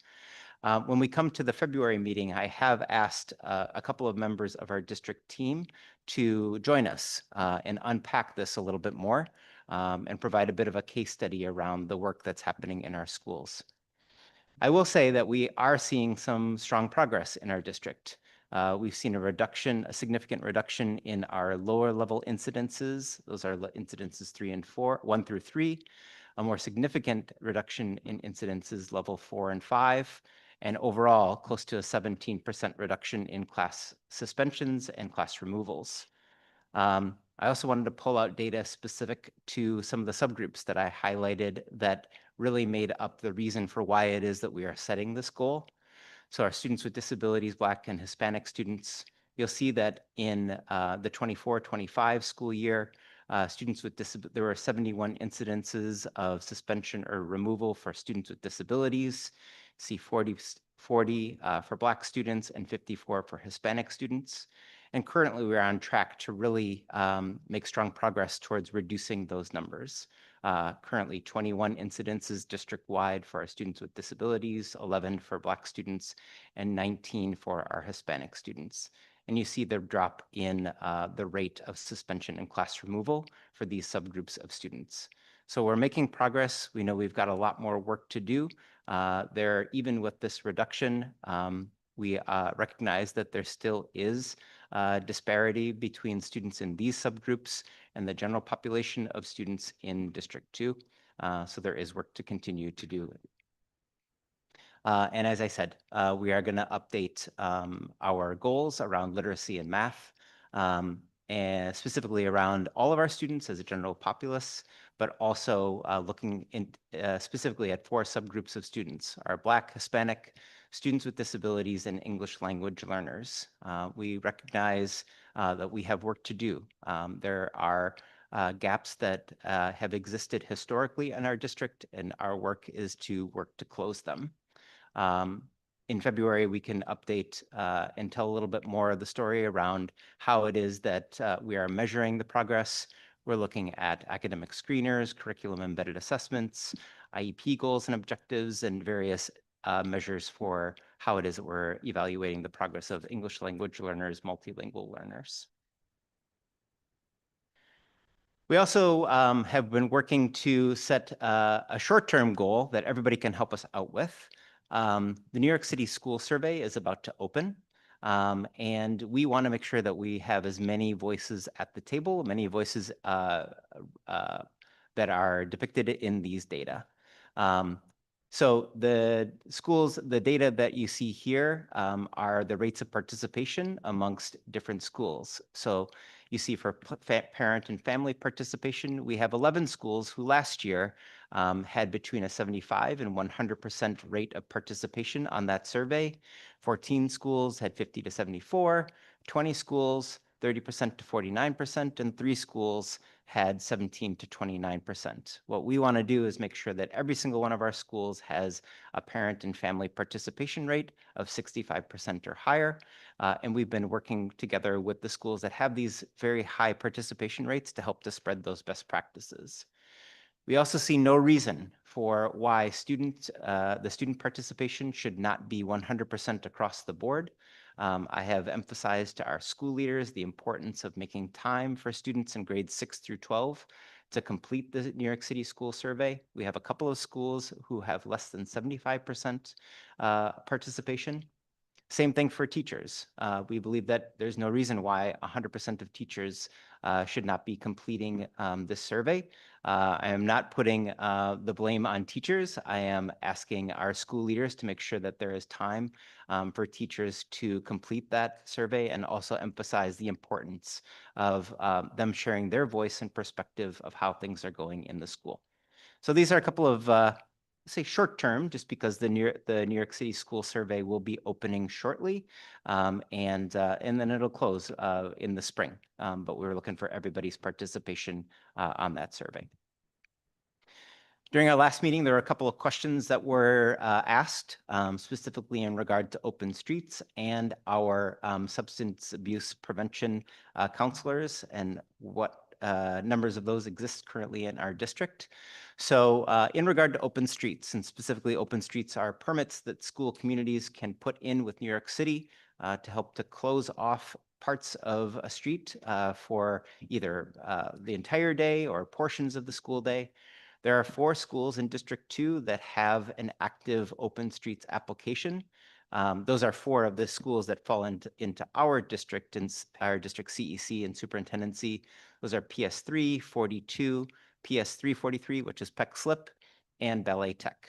Ballet Tech put in a application at the end of last year, and they've been enjoying the space out in front of their building this year.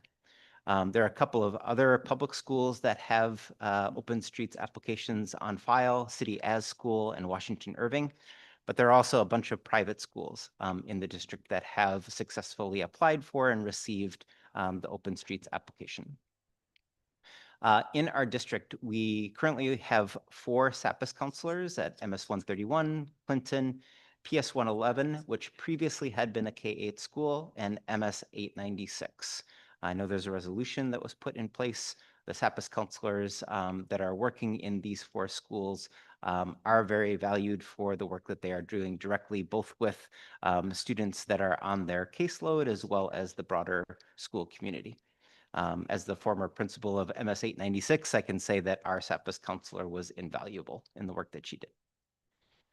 And looking ahead to a couple of key dates this Friday, or excuse me, a week from Friday, we have our second community coffee and conversation at PS 130. That's going to be an exciting event. That is also Principal Rennie Fong's final day as principal before he retires. Our winter screener, academic screener window remains open through February 13th. The midwinter recess is coming up, and then our next school spotlight will be Yorkville East Middle School. That is co-located with PS 158 on York and 81st Street. And with that, I'm happy to take any questions. Any questions for Superintendent? Start off with Gavin. Not that he's replaceable, but what and we very much appreciate Dr. Higgins and kind of feel the loss of him in our district and our and we know that our friends in District 3 are grateful for him. But what are your plans to maybe like replace him and kind of fill that gap? Yes. There is a process that the city goes through in order to that enables us to replace our deputy superintendent. There is, just like there is a Chancellor's Regulation 30 process that governs how assistant principals and principals are hired, there is a Chancellor's Regulation 37 that governs how superintendents are hired. Dr. Higgins is going to go through the C37 process in District 3. I'm assuming that he's applying. Once he's appointed to that position, assuming that he is appointed to that position, then we are allowed to open up the process in our district, in District 2, to take applications for people who are interested in the position. Oh, yeah, take my mic.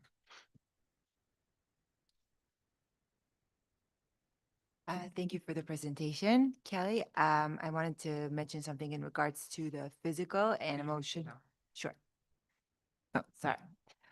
I wanted to address something in regards to the physical and emotional safety. As I'm sure you know, in 2025, Jewish New Yorkers have been targeted more hate crimes than any other group. According to CECD data, I think anti-Semitic crimes consist of 57% of all hate crimes combined. Just in the past few days, this first month of 2026, we've seen incidents that directly involve the school communities. In Borough Park, 2 teens scrawled Hitler and swastika in a park used by local families. At a Brooklyn Tech high school, a swastika was etched in a classroom chalkboard. There were numerous incidents before January, and these are very deeply unsettling for Jewish families and staff and students, of course, and many people in the community are on high alert and are voicing their concerns. And it feels like something new and frightening is happening every week. So my question is, what concrete actions are being taken within District 2 schools to prevent anti-Semitism, to respond quickly when these incidents do occur, and ensure that Jewish students and faculty feel safe and supported? Feels like it simply cannot go unaddressed. Thank you. Yep. Thank you so much for that question. And sorry, I'm not looking down at you. I'm looking at the camera here. But thank you very much for that question. Under Chancellor Banks, the city implemented and designed an initiative called Meeting the Moment. And Meeting the Moment was after October 7th, but Meeting the Moment was expansive in the way that hate was addressed across New York City to address anti-Semitism, racism, and other forms of hate that may be occurring in our schools. I'm going to say three things that I think are happening in our city schools that are strong responses to hate that is occurring. I think that they are reason for a belief that we are not yet there, but on a track that I think will help us to effectively address hate when it arises in our school. The first is that much in the way that New York City schools streamlined and codified the way that we respond to emergencies that exist in buildings. We have codified and really put together a plan around addressing incidences of hate when they occur in our buildings. There had previously not been a strong protocol, but there is an incredibly strong protocol now that includes documentation, alerting the authorities. This is in regard to incidences of anti-Semitism, but as well as racism, Islamophobia, anti-LGBTQ incidences. And so there is a strong protocol that's in place now for principals and school leaders to follow. That again includes documentation, alerting the NYPD, and making sure that these incidences are lifted up. The second thing that I'll say is that we are putting into place, or we have been putting into place, but it needs to continue to strengthen the way in which we're addressing issues in our advisory and restorative justice programs. Our schools have been equipped with far greater and stronger resources to both lift up issues of hate, to help both the adults and the students understand what hate looks like, to recognize when it exists and when it is present, and to talk about how it is that it is to be addressed, both on an individual basis, on a school-wide basis, a curricular basis. And then the third thing that we'll add is that there's been quite an expansion of the both literacy and social studies curriculum around lifting up hidden voices curricula. The schools are equipped now with resources that can be used in literacy and social studies classes that not just help students and adults, and I am including adults in this work as well, to recognize when incidences of hate have occurred in our nation's history and around the world, and to learn about how it is that that has played out in history in our nation and in schools with children. So these three steps, I think, are important ones that have been taken. The journey on this is something that requires constant attention, but I do think that we have, we're on track to begin to implement some stronger structures in our schools. Can I ask a follow-up on that? So maybe I missed it. Let's just run through a hypothetical. I don't always love hypotheticals, but I'm going to ask you to run through it today. Let's say a student at, I'm just going to pick a school, Baruch, and I'm only picking it up because, you know, it's the first thing that came to my head. Let's say school A, whatever. School A, yeah. School A, a student was found definitively to have put swastikas all over the boys' bathroom. Okay, definitively, we know it was this student, student B.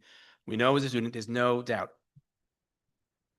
Obviously, we're not asking for specific information because this is a hypothetical. What would happen to that student? Sure.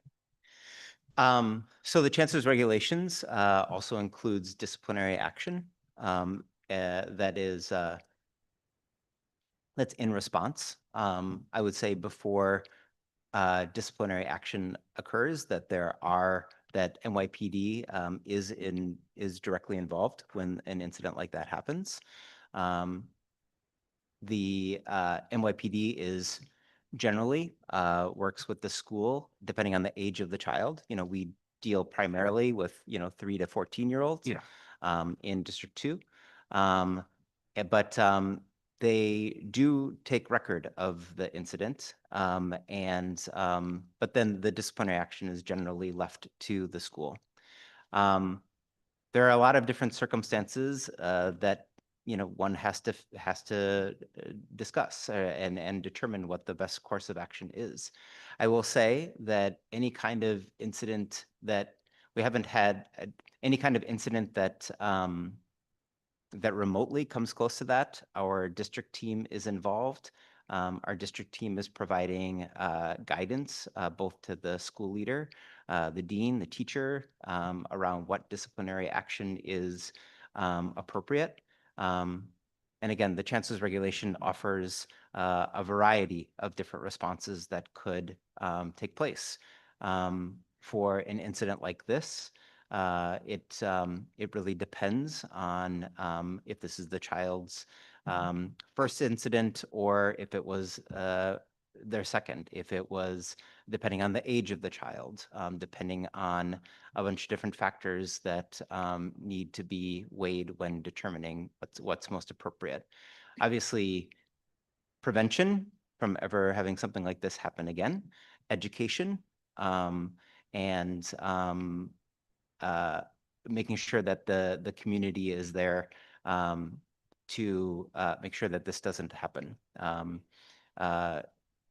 To both be of support to impacted community members and to make sure that the environment is one in which this doesn't occur again. And would the potential discipline or procedure be the same if it's not something that's written on the board, but let's say student A says to student B, you're a murderer, or uses the K word, or if it's not related to Israel or Judaism or anything that uses the N word, anything, would that verbal harassment be the equivalent in terms of discipline and process? I'm not trying to skirt the question. Understand, but the best you can answer. I know, but I it's not. want to be clear that every disciplinary incident is unique, Sure. and the unique circumstances of that incident need to be weighed. Okay.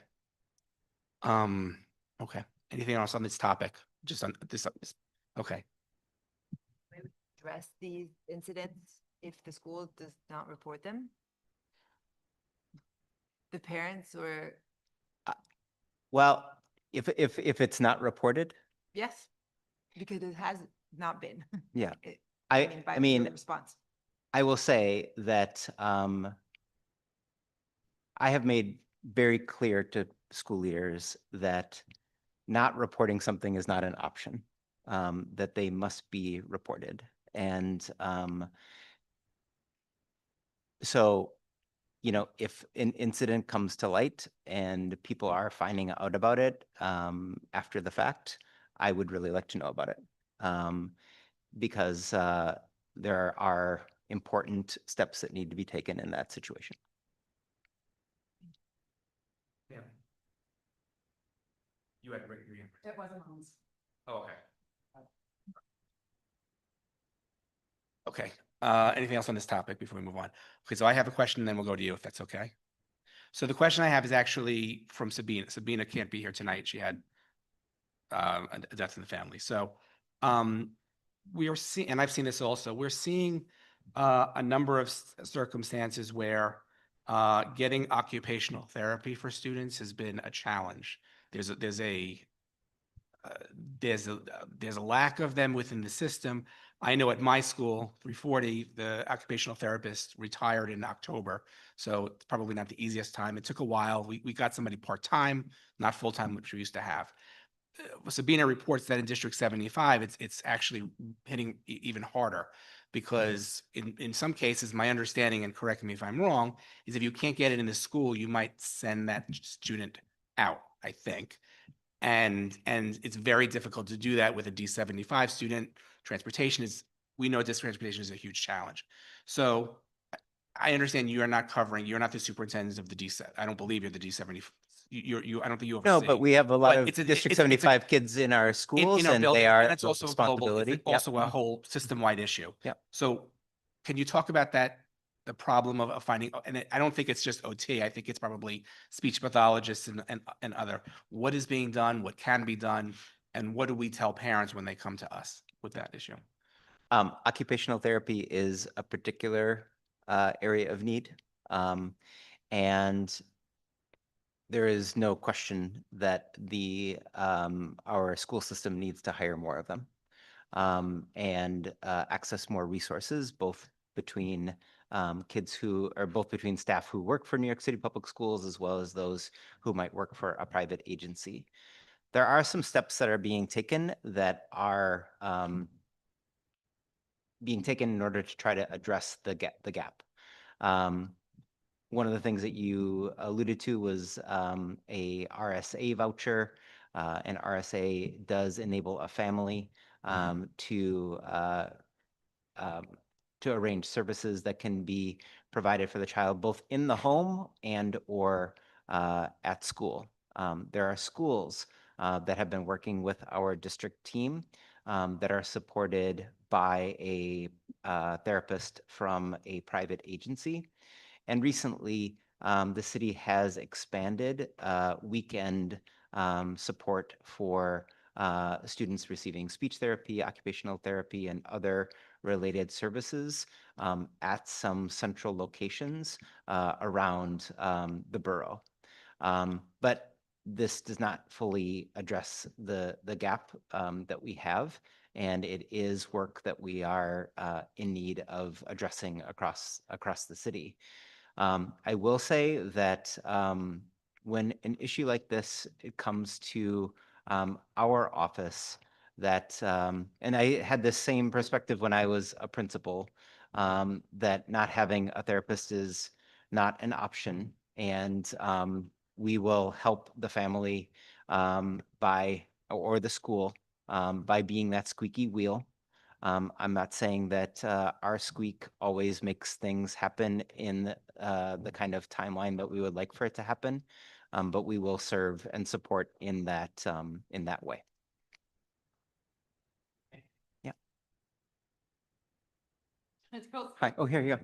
You're like sitting right there. It's like. Here, Megan. Thank you for all of that. Craig, that's interesting that you brought it up because I was just looking at this yesterday.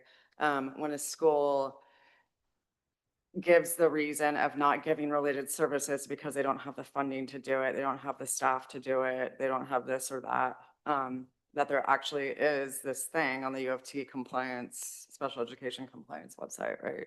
In the SOPM, where it's, you go to the district, you fill out, the principal fills out a checklist for organizing resources called CORE and request assistance. So it basically goes up the ladder.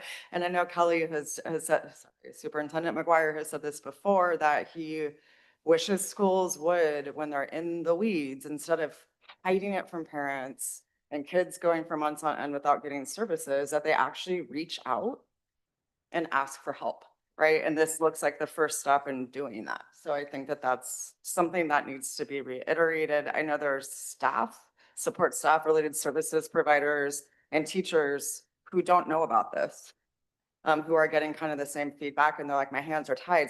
You're never going to get sets. You're never going to get that for dyslexia. There are no reading interventionists coming to save you. I'm like, wait, what? New York City reads, like there's tons of interventionists.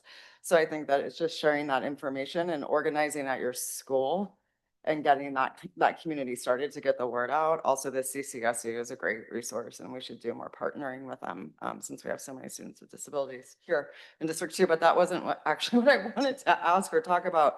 So you brought up disciplinary action. I'm looking particularly at the students with disabilities. Part of that, there was an ask, like it was a long time ago, but about getting a number, if you can, on the manifestation and determination hearing outcomes for District 2, like the number of them, and then like how many were in favor of the student, how many weren't.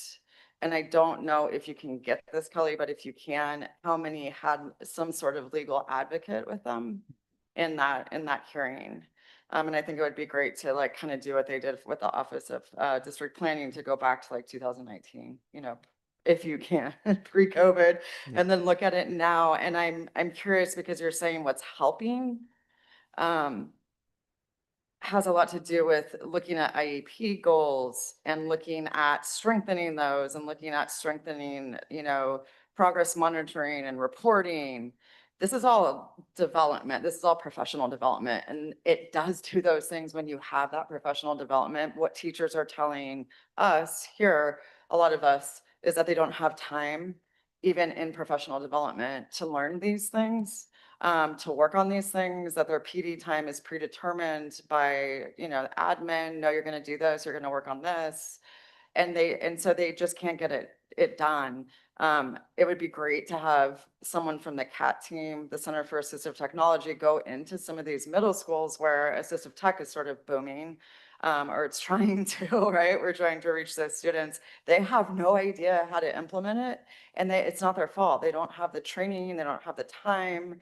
But CAT will go in there for free and train them. They'll train the students. The students need the training. It's one thing to give them the tech, and it's another thing to actually train them on how to use it.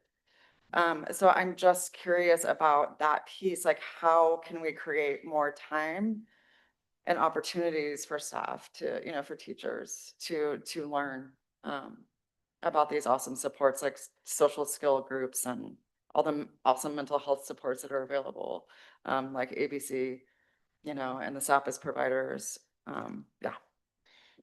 Yeah, I mean, I want to preface anything that I say by saying that until that gap between students with disabilities and not in regard to disciplinary action is closed, then this needs to be our work. And I will say that and actually, a lot of it was precipitated in part by the NYC Reads initiative, which really lifted up this idea that we are trying to make sure that all students have access to high quality curriculum. Well, how is it that we are supporting our teachers who are making very clear that for some students with disabilities, there needs to be scaffolds and supports that they need additional ideas around how it is that they can make this curriculum accessible to all students. And so we've done a couple of different things. Number one, some of the work that we have done is around building integrated co-teaching teams and really thinking about how it is that we're effectively using ICT teams in core curricula.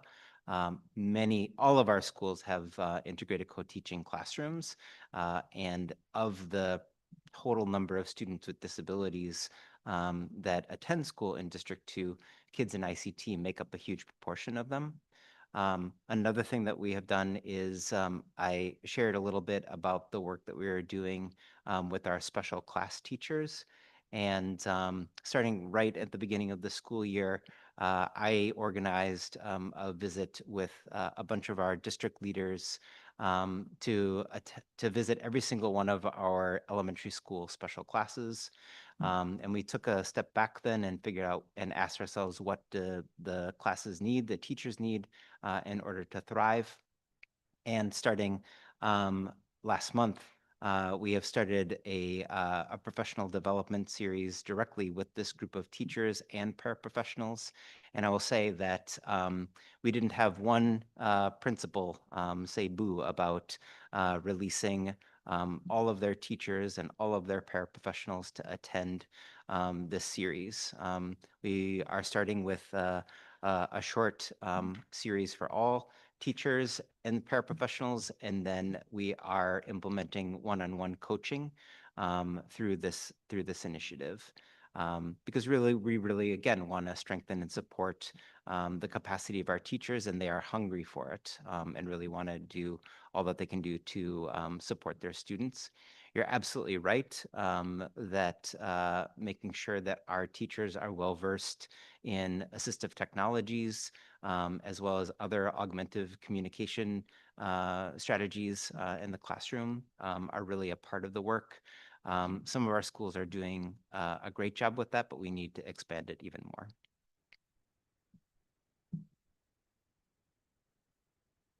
So this series, what's the name of the series that you're talking about? And then how many schools? Like how, if it's a pilot, like how, how many schools or how big is the school? What's the reach and how fast can you do this everywhere? Yeah, it's 12 schools, and we have about 40 staff members that are joining us. There's an organization that we have partnered with to lead the work, and that organization there's an organization that we partnered with to lead the work. They've been fantastic. I'm not an advertisement for them, but they're really done fantastic work. And but we are trying to do as much as we can as quickly as we can. But the work also the work does take time to build skill and capacity for sure. Sure.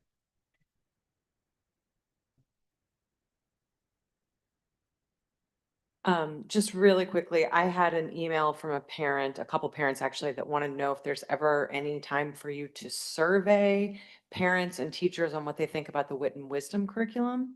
So just putting that out there. And then about the survey, make it easier. It's so hard. You want more parents to do it. It's like you have to know your first dog's middle name, and it's the most complicated thing. So if they could streamline that, that would be great. Those are my. I will just say that as part of the work to raise the participation rate, we know that our parent coordinators they hold the keys to the dog's middle Shout name out to or the whatever. parent coordinators. They are working their butts off. Yes, big shout out to the parent coordinators. They have some of the information that families need in order to log in. And so we're talking about different ways to make that easy and accessible. I do think that if there are questions about the Wit and Wisdom curriculum in our schools, that we should go to those schools. They should reach out to us. We're happy to go there, meet with families, talk about what the It was concerns more that are. parents were curious if there could be some sort of district-wide survey to assess whether or not teachers and families were happy with the curriculum.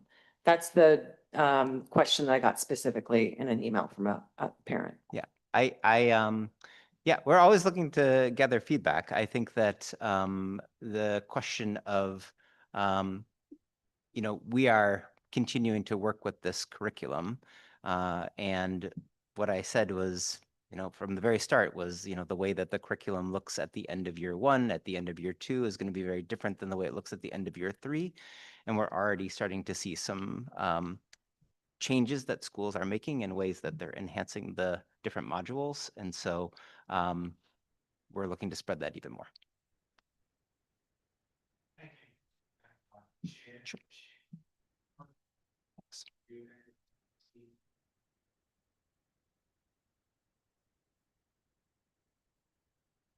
Yeah.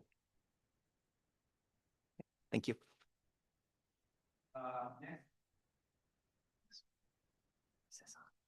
That's better. So all you missed at home was I thank the superintendent for his report. Next is the discussion of resolutions. So we'll start off with resolution 291, the resolution reiterating the call for the New York City Board of Elections to cease the use of public school buildings for early voting. Does anybody have any comments or thoughts or questions that they wish to share?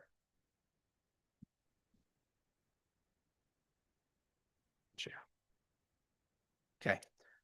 Hearing none, we'll move to resolution 292, resolution calling on the NYCPS to develop and implement a comprehensive cyber safety curriculum. Are there any comments, questions, or discussion points here? Sam, did you want to kick us off? I realized that at the very last. You have to press. I realized at the very last resolution, thank you. There is mention of measurable outcomes. I just wanted to see if it would be possible to add a little bit of specificity regarding just saying including aggregate student completion data for. Okay, hold on a second. Okay, so where are you? The very last resolution. The annual? Okay. Yeah.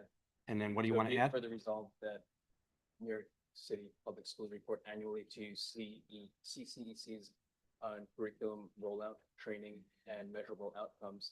What I wanted to add a bit of specificity for the measurable outcomes, saying including aggregated student completion data. for Wait, sorry, school. I have to write this down, sorry, including Aggregated student completion data for school. it's student. Including aggregated student completion data per school and survey data capturing student and family confidence in learned materials. That's. awesome. Okay, did you write this? You have it written down? Yeah. Can you just email it to yeah, me so I I'll have, send it to you. okay. So you're proposing an amendment to the resolution, Yeah. Okay. Can I get, is there a second for this? Okay, Allison Bowen. Is there a discussion just on this amendment? Okay, let's take it. You just read the. Sure, go ahead. It would only be adding a section after the measurable outcomes, specifying that it would be including aggregated student completion data per school and survey data capturing student and family confidence in learned materials. Okay, so the motion has been seconded. Is there any discussion just on this addition, not on the resolution itself, but on the addition? Okay, let's take it to a vote. And we're voting, just as a reminder, we're just voting on this addition. If you can vote for this addition and then vote against the resolution completely if you so desire. Okay, on the vote for this amendment to resolution 291, before we take a vote on the resolution, Allison Bowen. 292. Oh, I'm sorry, 292. Yeah. Gloria Chu. Daniela Egrov. Daniela is a yes. Gavin Healy. Gavin is a yes. Aaron Carr is a yes. Cody Lindquist. Cody is a yes. Sam Lowe. Sam is a yes. Tal Mazel-Shea. Tal is a yes. Rustam Mavlanov. Rustam is a yes. Tam Reed. Tam is a yes. Sabina is excused absence. Craig Slutskin. Yes. Craig is a yes. Rachel Kenny. Rachel is a yes. Ethan Kwok. Yes. Ethan is a yes. That is 11 yeses, 1 absent, and both, No, oh, no, 10 yeses. 10? 10. Oh, no, Oh, 11. 11. yes, 11, yeah, you're yeah. right. 11 yeses. The motion to add an amendment to resolution 292 passes. Now, are there any further comments or discussion points on the resolution? Okay, good. Moving along, resolution 293, resolution calling for citywide expansion of SAPIS counselors in New York City Middle and High School. Are there any comments? Well, actually, let's start off with Rachel. You don't mind. I just wanted to speak really quickly to the student perspective for the benefits of having a SAPIS in our school. I am a student at Clinton Middle School and High School, and I can speak to the positive benefit that our SAPIS counselors had on more than just substance abuse and prevention, but also just to our school community in total. And I can confidently say that I do not think our school community would be as full without her role and without her participation in our community. Thank you. Councilmember Reed. I just had a, okay, I'll ask you later. But about the SAPIS providers and this resolution, this is something that's super, super, super important to me personally as a parent and as somebody who has called on the support of the incredible SAPIS provider at Clinton and seeing the love and the care and the expertise that she affords students in that space, whether they come to her personally or through workshops or what have you.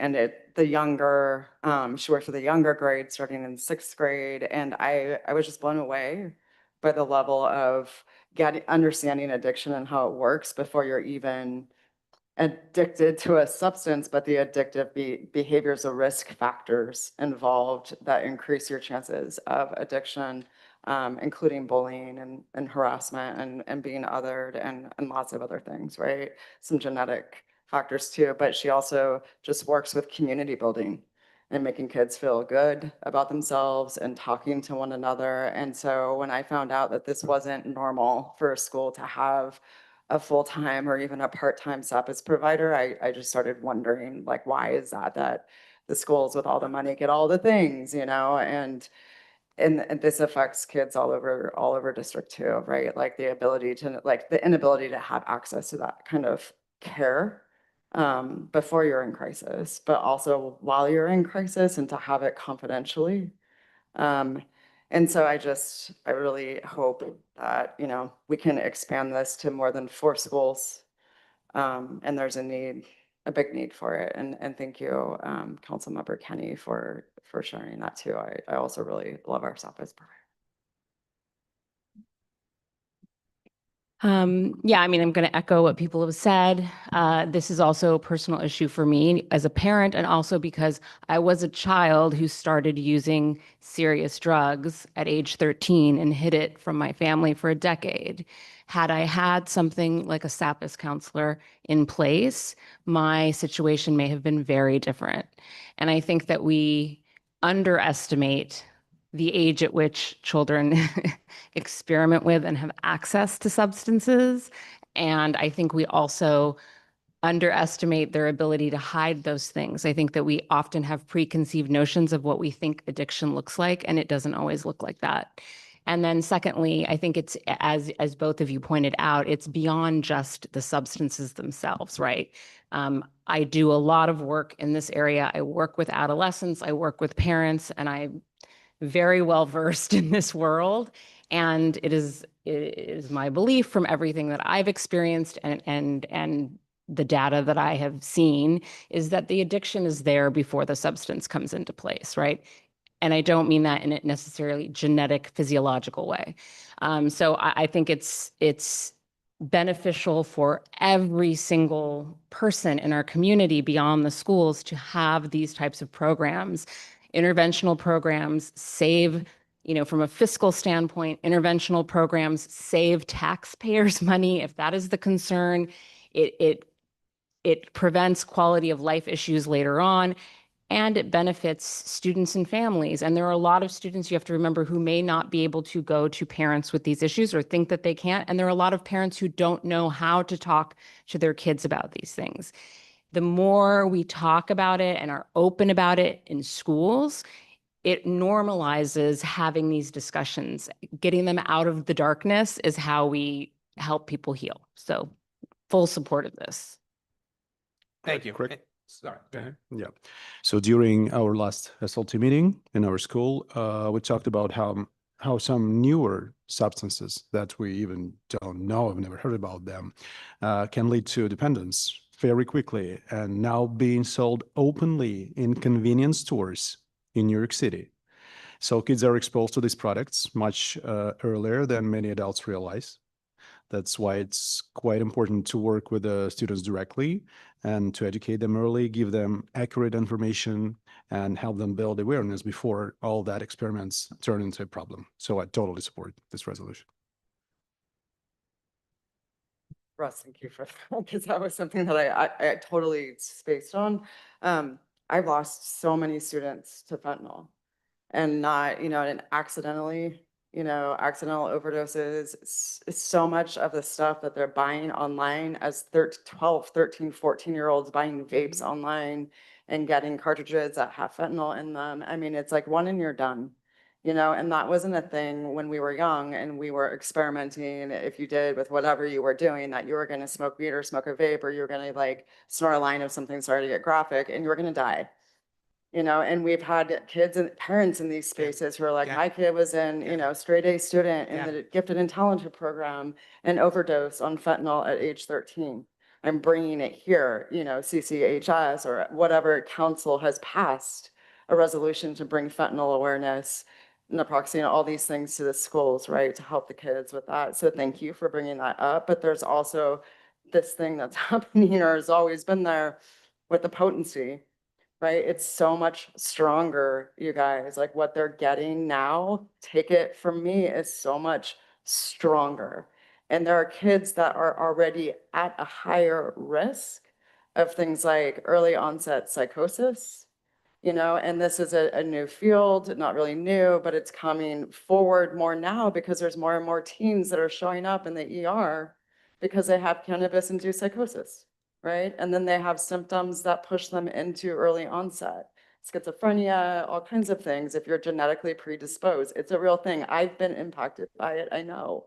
And so I want this out there.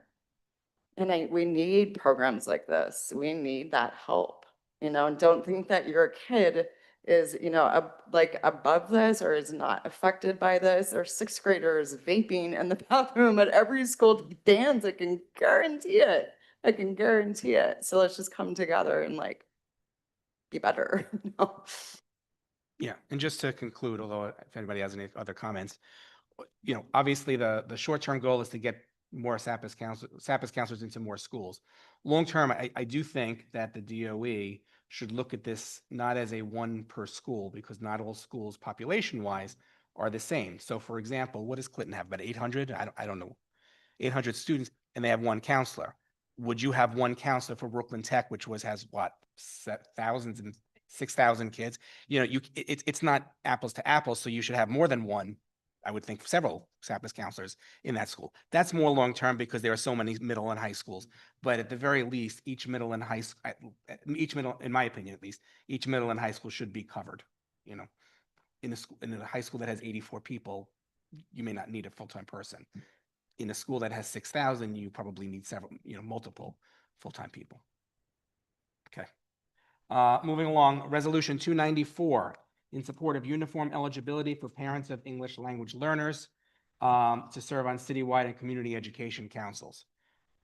Any comments or discussion from the council? Okay. Okay. So now we're going to go to the public session. We'll use this. Yeah.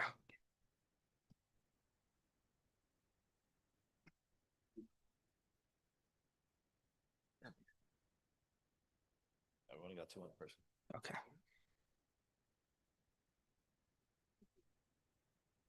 Okay. Remember how here countdown. Okay. It's not on anymore. And you can see my whole body. No. Okay. Let me go back in. Okay. So you want to just count for 2 minutes? We'll do the count for 2 minutes. Okay. We're going to start off with people who are in the room, and then we'll go to people online. And then we have 2 minutes that we'll try to get the blue sky back online, but Erin will time people. The first speaker is Joe Vitale. Do you want to, oh, okay. It was up. I know.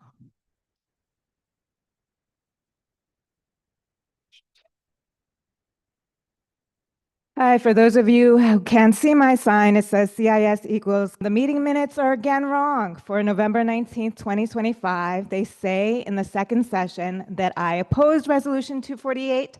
I have always supported Resolution 248 for the girls, biological girls, to have our own sports in our own locker rooms. Today, I'm dedicating my speech to author Kimberly Steele. You want to talk about substances? She talks a lot about the quote-unquote gender-affirming care substances. She says hormones are the tip of the transmutilation iceberg. It is especially damaging to take hormones as a child. We've had some wins. Our sex realist side has had some wins this month. The federal government is investigating New York City's Department of Education. I hope you're listening, Superintendent McGuire, because of the violations of Title IX. So the federal government sees that the Department of Education is corrupt, and it's investigating it.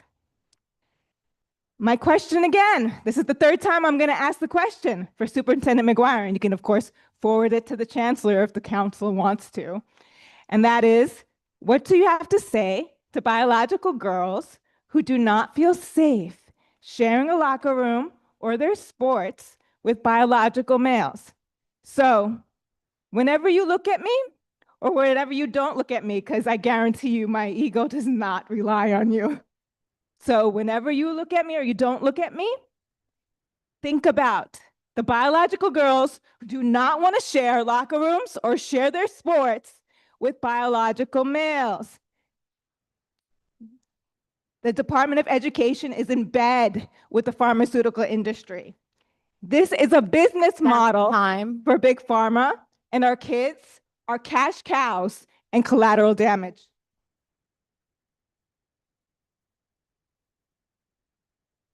next speaker is Annabelle Ruggiero.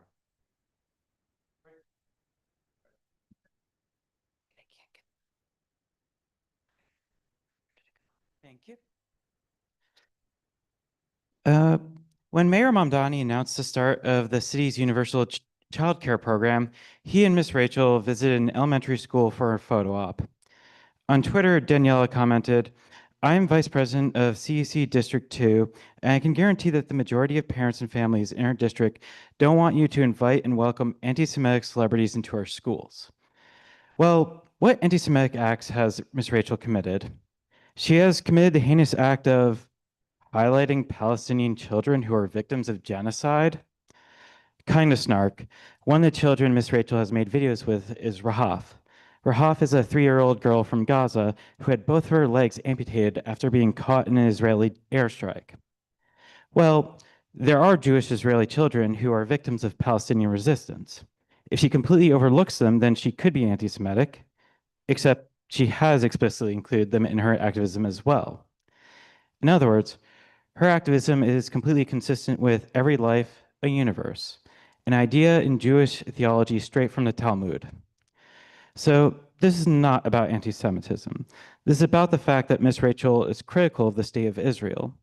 Her criticism is not based on anti-Semitism, but on empirical evidence and a belief that every child is a universe. Geopolitics aside, my reasons for bringing this up come from my love of this city. Daniela, you invoked the children and families of District 2 to attack a critic of the state of Israel. I really wish you instead used your position to celebrate this win for the children of New York, a win for children who you act as a steward for. You should have joined Miss Rachel in celebrating this win for Jewish children, for Palestinian American children, and for every other child in our city.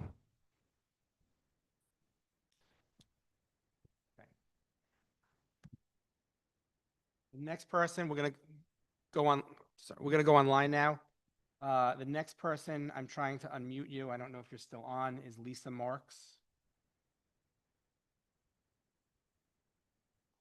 Okay, we'll come back to Lisa. She's not responding. Okay, the next person is Jenna Meehan. I don't see her on here. Okay. Hello, sorry. Oh, there you go. Hi, Lisa. I'm so sorry. Yeah, just juggling multiple children right now. Thank you so much and Happy New Year to everybody on the council, and Superintendent McGuire and President Slutskin, and welcome to the new chancellor. I'm joining the meeting today and I listened to a lot of information about enrollment and I thank the DOE for providing that as well. But I'm really here just to comment about the ongoing early voting issue that some schools are facing that really is a safety issue for students in the buildings. Specifically, we've had parents, over 100 parents email the Board of Elections and DOE staff and leadership about Lab Middle School, Lab High School, and Museum High School's building, which is co-located on 17th Street. And it's still being used as an early voting site. And we really are concerned about the unscreened and unidentified adults that have free access to the building. The doors are not locked during early voting week. We do support early voting, but we think that there is better, more appropriate locations, such as the Rubin Museum nearby that is vacant right now that could be used. And we would really hope that, everyone here on the CEC2, I support Resolution 291. Thank you. Please vote for that because we really want to make sure that schools are prioritizing student safety, number one. Kids lose access to the cafeteria and their nutrition. They lose access to other spaces. And we just want it to be a calm and safe environment for students to focus on their schoolwork. So really early voting should be in another location such as the Rubin Museum. And I know that Borough President Brad Hoyleman has been successful to do that for an Upper West Side school and got it moved to the American Museum of Natural History. So we really hope that a successful resolution will come about for Lab Middle and Lab High School and Museum School to see that as well. And just one quick comment, I know my time's almost up, but in terms of enrollment ideas, please pass on. You know, the two things that parents always want and always are talking about are safety and rigor. And that is shown in the DOE's own ex-mission survey. So if if the enrollment office wants to think about That's fine, programs, Lisa. okay, I would just say continue G&T and bring back an objective assessment. Thank you so much. Thank you. The next person, I don't know if you want to speak because you signed up on the speakers list, but then wrote that you don't want to speak. So I'm going to try to unmute you, Miss Yizel Speed, and I apologize if I'm mispronouncing that.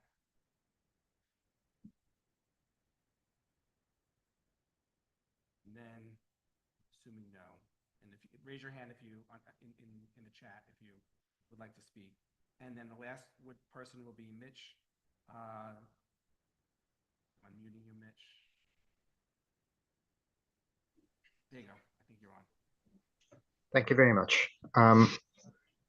I wanted to take the opportunity to speak. So I am a District 2 parent at Wagner Middle, and we've definitely felt the pain of having the gym taken for the early voting. A few years ago, it seemed like that trade-off was not going to be a great one in terms of how much time the students lose access to the facilities versus how few people actually showed up for the early voting. And I noticed that the data cited in the resolution was also sourced several years ago. I do wonder whether the council has confirmed whether the early voting numbers over the past 2 years have changed from those, and how that can affect the trade-off between school activities and voter enfranchisement, which is obviously also essential to the operation of things here. I hope that is taken into consideration. And furthermore, I do hope that the council will continue its fervent stance against all forms of bullying, particularly when it's coming from a powerful source such as the federal government. Thank you. Thank you, sir. That concludes the public session for this evening. Thank you for all those who spoke and shared their thoughts tonight. We will move now to vote on the resolutions. Okay. We will start off with Resolution 291, resolution reiterated call for the New York City Board of Elections to cease the use of public school buildings for early voting. Thank you. I will make a motion to accept. Do I have a second? Second will make Aaron. We'll make Cody, sorry. We'll make Cody this time. Let's take it to a vote. Allison Bowen. Allison Bowen is a yes. Gloria Chu. Gloria is a yes. Daniela Egrov. Daniela is a yes. Gavin Healy. Gavin is a yes. Aaron Carr. Aaron is a yes. Cody Lindquist. Cody is a yes. Sam Lowe. Sam is a yes. Tal Mazel-Shea. Tal is a yes. Rustem Mavlanov. Rustem is a yes. Tamara Reed. Tam is a yes. Sabina is an excused absence. Craig Slutskin. Yes. Craig is a yes. Rachel Kenny. Rachel is a yes. And Ethan Kwok. Yes. Ethan is a yes.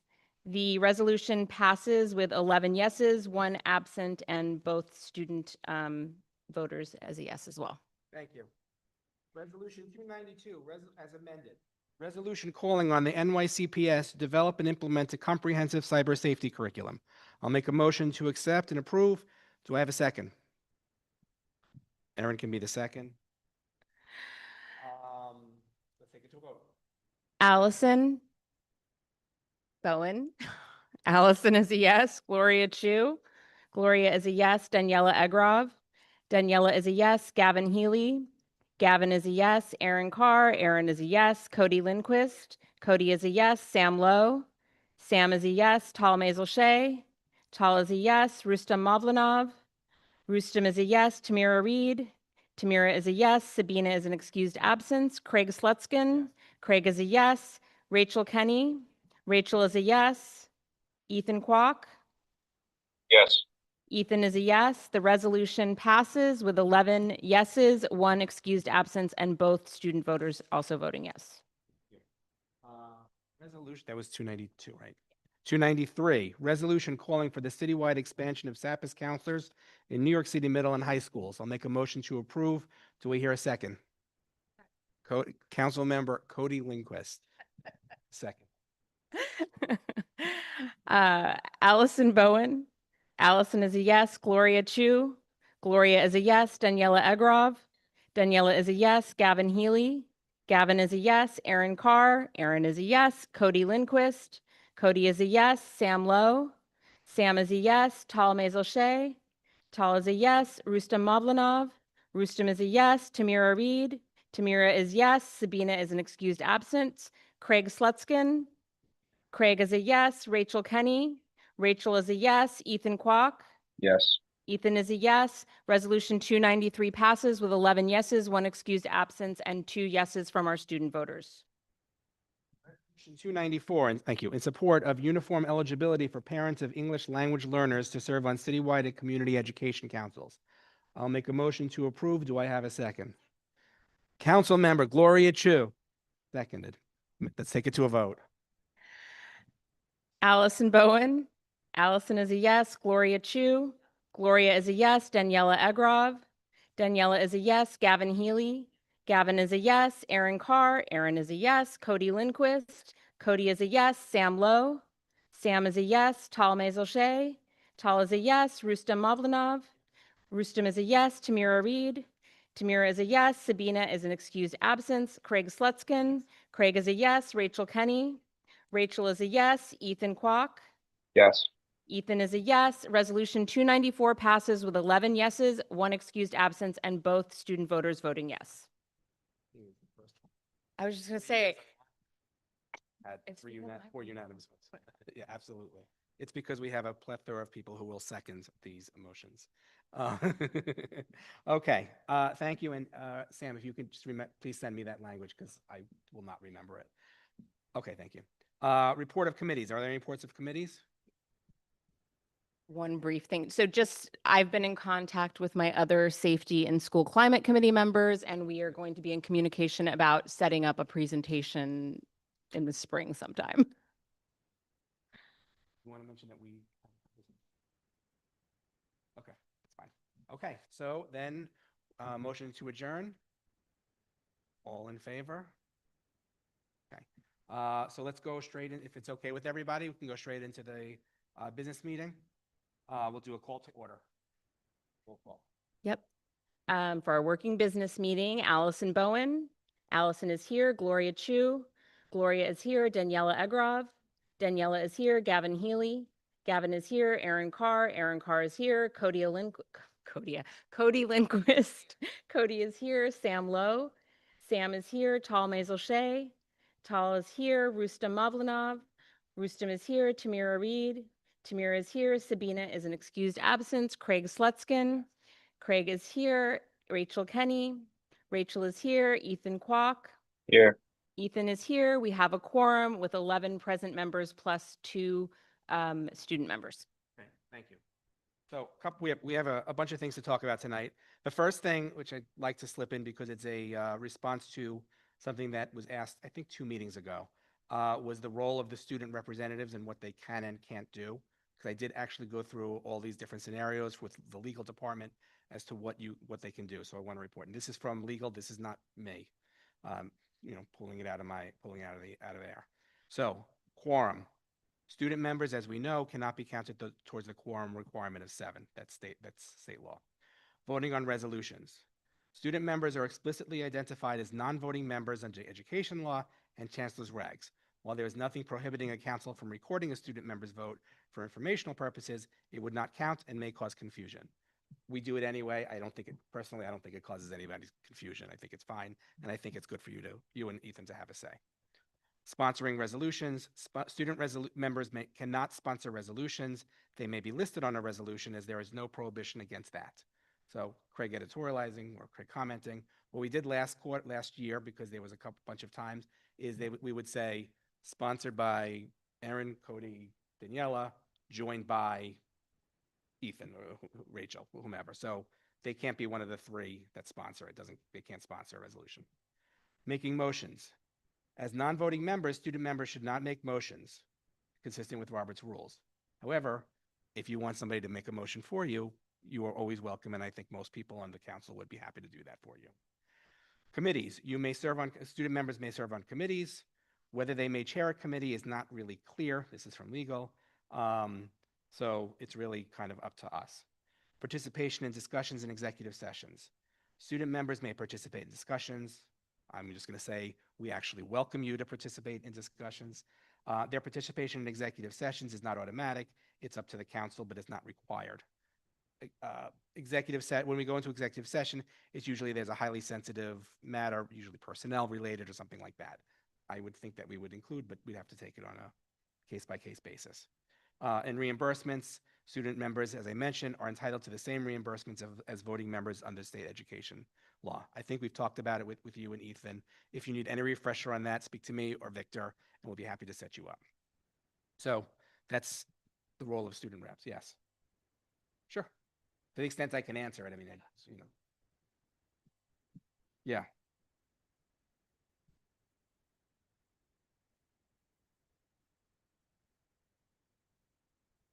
Well, they can help. There's nothing wrong with them, right?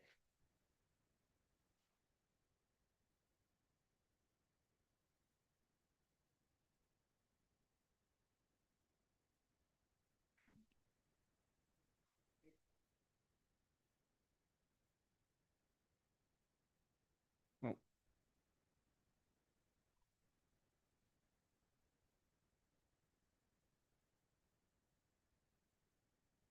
no, it was legal department. Face was on. Ina. This is our face rep. We're talking about the student reps, that email from the student reps about their rights.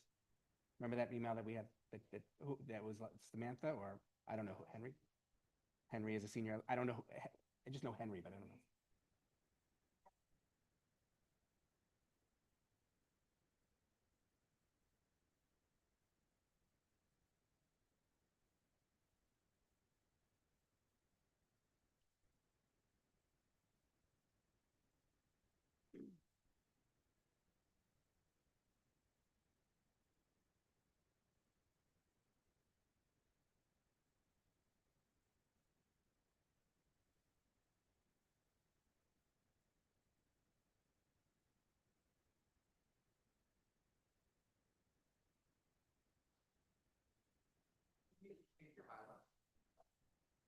So, Sure, I'll follow up with him.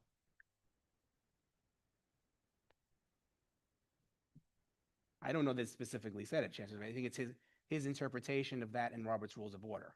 That's my guess, but I would have to There ask was a him. comment, couldn't we change the bylaws? But I don't No. think it's it's No. a mandated thing. A lot of I'm this is just making education. that clear. Yeah, a lot of this is New York. Yeah. Well, the non-voting is definitely in I mean, I So- think New York. Yeah, so I'd say the under New York State education law, I think it's 2590, maybe H, the student members are designated as non-voting student members. But I think I'm going to say as an attorney, as a former attorney, I actually am very wary of receiving like secondhand legal advice. So I think what is helpful to me is, as an attorney, I'm not going to give advice that's outside of the question asked to me. So I'd like to see the question and the answer, and then we as a council can kind of parse that legal advice. But only hearing what the answer is without hearing the question, Sure. isn't that helpful? Okay. So that's that. SCA priority requests. I think I've emailed you. I should have received the email from me talking about the 2 requests that came in. This is just the priority requests. We have until April to put in. All other requests we can put in 100 if we want. The 2 were PS 212, adding the Promethean boards, and then the accessibility, either a ramp. I heard that they can't do a ramp for a whole bunch of reasons, but potentially a lift in Baruch Middle. First, are we comfortable with those 2? And then number 2 is we have to rank them. I honestly personally, I don't think it really makes a difference what we rank, but I have to put in, 1 and 2. Thoughts? Should we, because it's been in question whether or not they would even accept. He told me to submit it. They did. They did. Anyway, maybe we should rank the one that they're more likely to do? They're not going to do either one. It's not the No, point. I don't- So why I are don't- we there's- even there's- doing there- it? Why are we wasting our time? They took 5%, and I don't even know if 5% is, some of those probably, most of those are probably in the system already. So I don't know if there's any way that we can predict what they would do more. one I do versus think the the other. accessibility request is probably a higher priority than Yeah. smart boards. Okay. And also, I think we're setting a precedent. I know there's a lot of schools that probably would want smart boards if they ended up Right. accepting that one, which they Yeah. won't. So I don't know why we're discussing it. Right. Okay. So are we okay with Baruch number 1 and PS 212 number 2? We just take by show of hands. Anybody against? Okay. Zoom chat. Want me to start? Sure. So I'm 100% for freedom of speech. However, I think that being that this is a public meeting in which students are present, we need to remember that the language we use is important. And even if there are people who use language outside of this chat that we find reprehensible, I don't know if it's appropriate to call attention to it inside this chat. I certainly think there's a case to be made that if there's somebody saying, if somebody says anything in the chat using a slur or an offensive word, I think that's absolutely cause to be muted or removed from the chat. Unfortunately, we live in a world where there are going to be people who use slurs against us or people we love, either here or out in the world, and they have the right to do that, I guess. But there's, I think that within our own chat, that needs to be tabled. And I think it can be very tempting, as we know, online to get into personal discussions within the chat, and I really understand it. I do. But I always hope that we keep the focus not on the individual, but on the issues. And like, obviously, if somebody is saying something that's offensive, it's totally fine to call it out. But I think that we need to keep the focus on sort of like what's happening right now in the meeting or on issues related directly to the students. Can I just bring up that I know a lot of other CECs and community boards and other things that do hybrid do not have a chat. Right. It is really difficult for us to pay attention when, the superintendent is here giving a presentation and we have these people coming in to talk to us. It is really hard to also adequately police the discussion happening in the chat. And I believe that we should support everybody that wants to have a voice, but maybe some of these comments could be had in their 2-minute discussion period rather than just, I can't pay attention and catch every little thing. And I do really love that we get questions that are helpful, but it is really difficult. And I think it's taking away from our ability as a council to pay attention adequately. And things are getting missed. And I don't think it's any of our faults for, unless we had some designated person, but then that person wouldn't be adequately paying attention and having a discussion here. So I think we should, before we even discuss what to police in the chat, discuss if we should even have a chat. Because I think a lot of public meetings that are hybrid don't have a chat. I just want to, there's a question in here right now that says, so if someone wants to avoid being held accountable for their words, they should use slurs in their posts. That's not what I was saying at all. I'm not suggesting anyone use slurs anywhere. Certainly not in our chat, but I do think that I've seen things over, not just into my time being a council member, but before that, when I would attend meetings, I would see things in the chat like back and forth. And even when there's things that I agree with, I don't know if it's the place. And I understand your point, Elena. No, I don't think it's okay. But I don't know what our place is in policing what people say when they have their 2 minutes. We always ask people to be mindful of their language, and they're often not.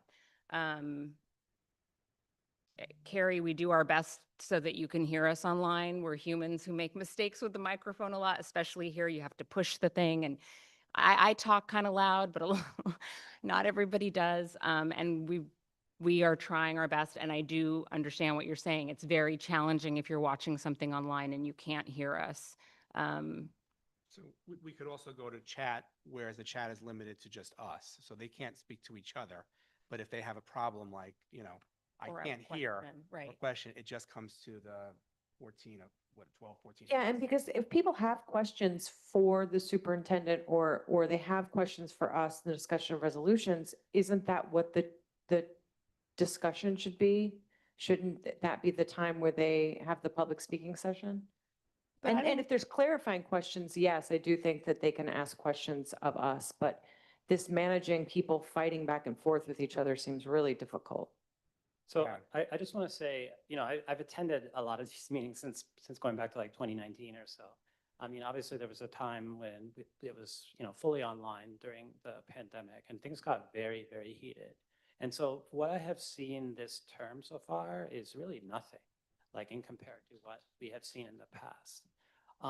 I think the complaint that came up last month was related to a specific comment directed towards like a student, towards like a parent's, child.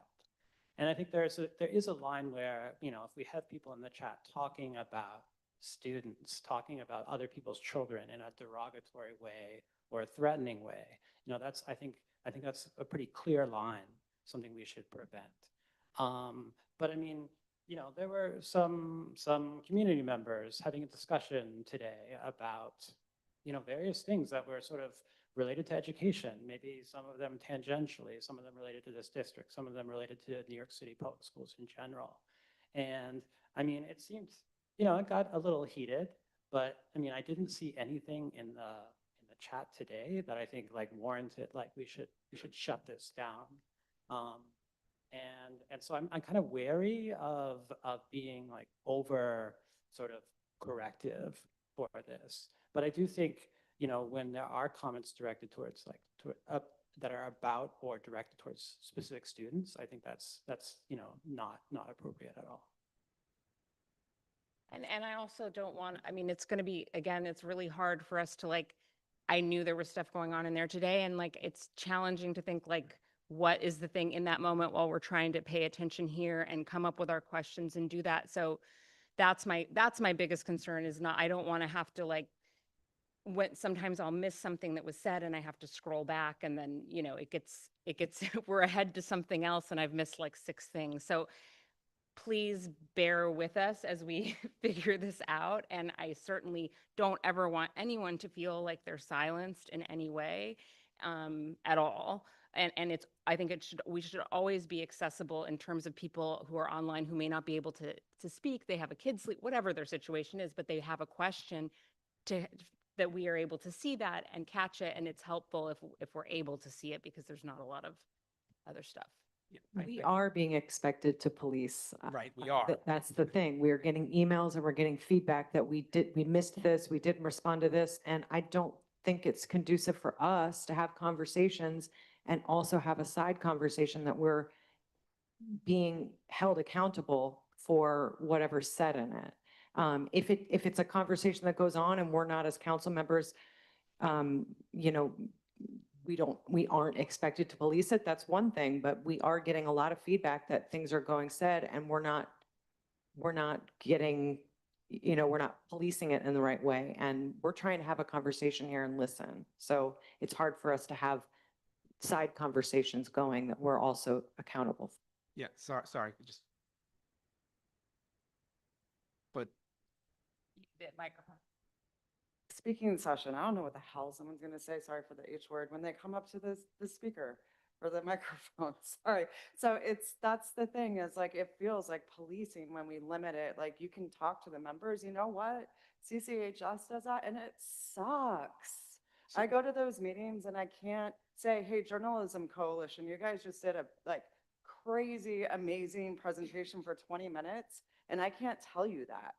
you know, or I have a question and I'd rather field it with the parents that are there and the community that's there than ask them, because I don't even get a response back half the time. And it's a pretty legit question.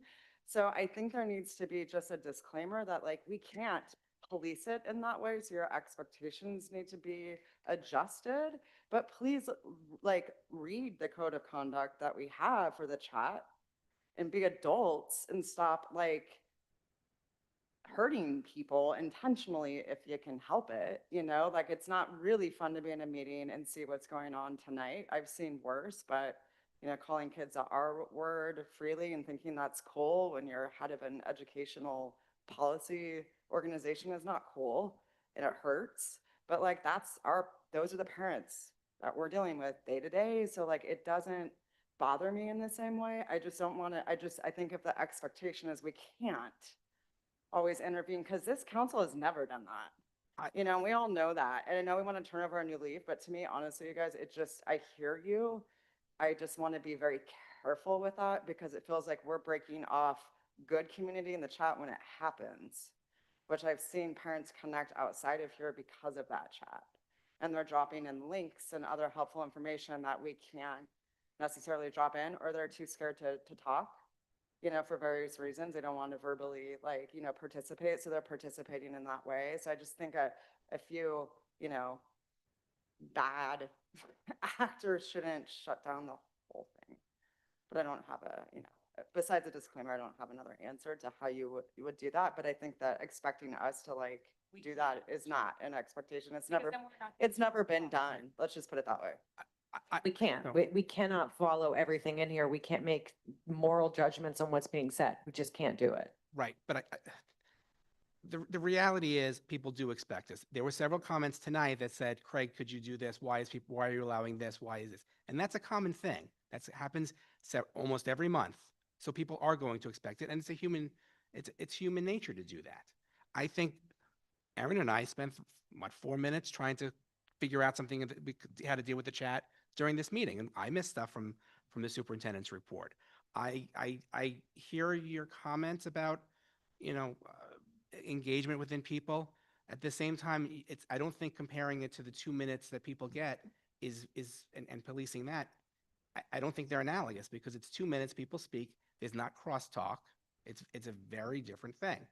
I do personally like the idea of allowing people to speak to us, whether it's the Q&A or whether it's just limiting the chat to the 14 of us, and it should be all 14. It shouldn't be 1 or 2 people. It should be everybody.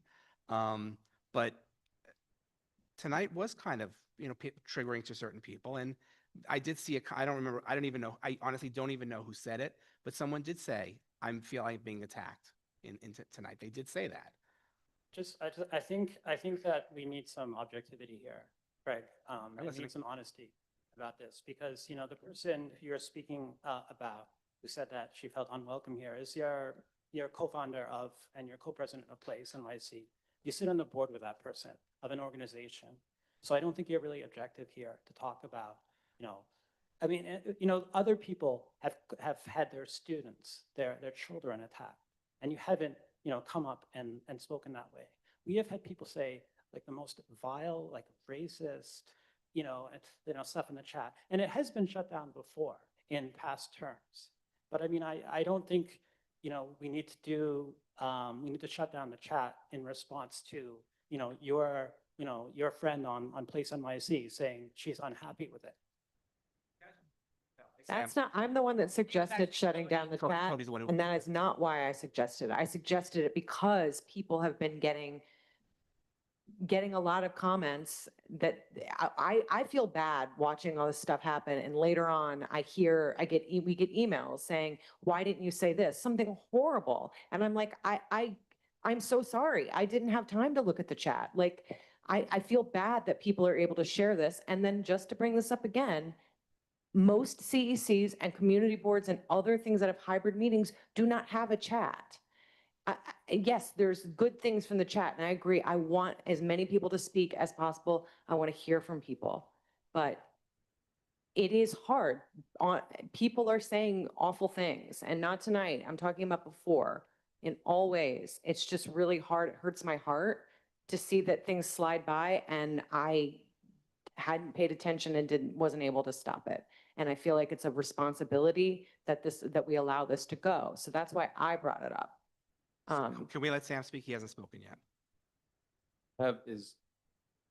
Why is the chat different from in-person attendance?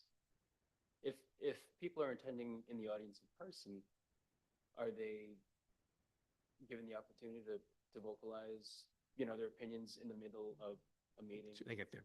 I mean, they get the time, Right. if they sign up, but then it's not like crosstalk or, that's a lot more easy to maintain decorum, right? Whereas online, it seems like the rules different, which while I hear everyone's opinions about, it's great to foster community, but, to be able to police people and like, who's to police, who decides, right? We can't, if it's one person sitting there, they might think, okay, this person's offending me. But if someone else is monitoring it, it might not be. So it's really hard to say. But if we're going to be kind of even and fair, people attending in person are not given the same kind of crosstalk opportunity as, so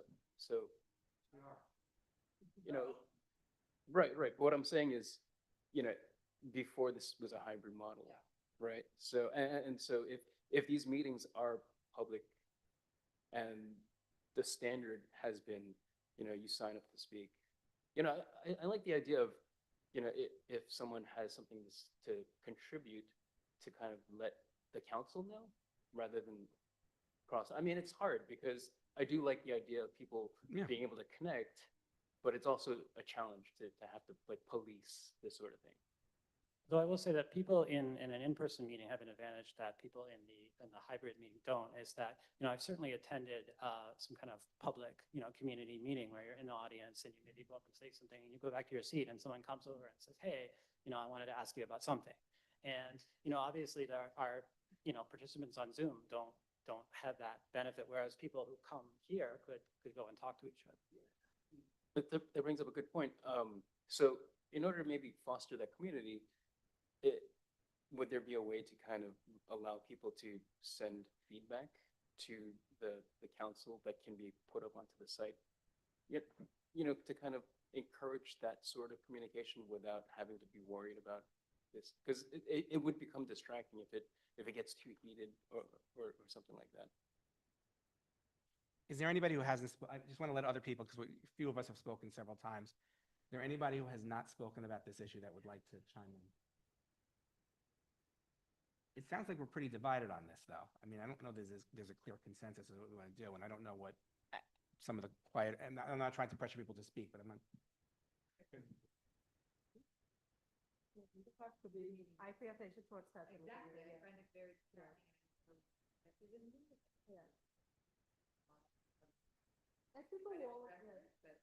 And people always find ways to give us feedback. I mean, Oh, we wait, all get here's the mic. emails. Give them. So, I mean, I don't think you need to be on the chat to receive feedback from the public. They all get emails. They find ways to contact us. I think our time here as a council, especially with Superintendent Kelly, it's way more valuable than, being on the chat. We used to turn down the chat during the superintendent's report, at least that. We used to have that practice, which I would recommend. But I mean, I don't have a strong feeling about turning off the chat or not. I personally have been called every single name and I really don't care. And so I don't feel offended. But I'm sure other people feel other ways. So I'll go with whatever the council decides. My suggestion is turn off the chat when Superintendent Kelly is speaking.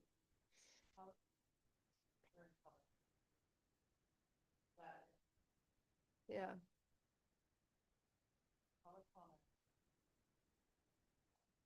Oh, Press the mic. People at home want to hear you. Yeah, so you didn't have the chat on during public speaking session. So you couldn't heckle, you weren't there heckling people basically. Yeah. Or the superintendent. I never really understood the superintendent part. Do you kind of understand the public speaking part, right? I'm not like pissed at anybody about like wanting this or whatever. I think it's just like the history of this council and being a part of that chat for so many years and seeing how other councils do it. Like it is dirty and it's crazy and sometimes it's great and super helpful, right? But I, again, do not think it's our responsibility to deal with it either. And I'd be very interested in what FACE has to offer in terms of helping us with the chat, right? Having some, guidelines or like posting, like these are, play at your own risk, because we can't guarantee that we're going to be able to objectively like do this in any way, here's our code of conduct, please follow it. But outside of that, we're not here to like look at the chat every 5 minutes. I don't look at it usually till the very end, or if there's a transcript of some sort, right? But I don't think that we can like not allow adults and parents that we represent to talk to each other. I think it makes me, it just infuriates me when I spend 3 hours at a meeting and I can't talk to anybody else there except the host, a couple chairs, and then it's like, that's it, And especially with presentations, we have so many. We can't allow them to talk to each other about it. So that's just kind of where I'm at. I'm like, it's not my responsibility. Sorry, play on your own, but like, don't shut, I'm firmly against like shutting it down. And there was vile stuff tonight that, yeah, it's like, it slides down my back, but it doesn't mean it does for everybody or the kids that are watching or the parents that are watching, but this is District 2. It's the reality of where we are. So like, yeah, I didn't love what I saw tonight, but at the same time, I'm not about to like shut down people discussing it and talking to one another, like.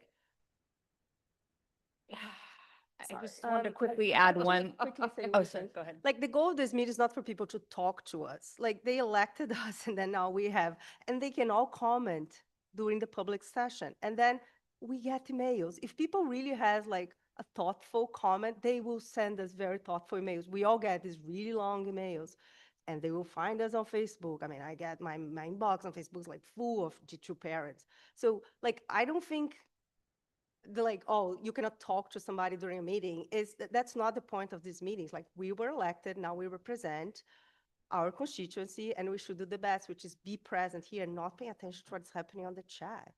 That's my opinion.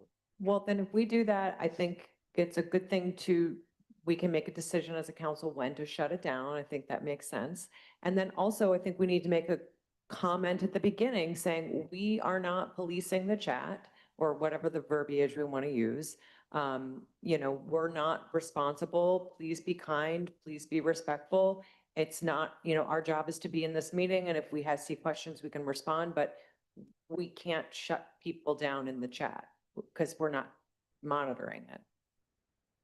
I was just going to add, oh, sorry, I'll be really fast. I was just going to add really quickly, there was a comment in here. To be out here. There was a comment in here about like, sometimes there's hate speech in the public speaking sessions, and I totally acknowledge that.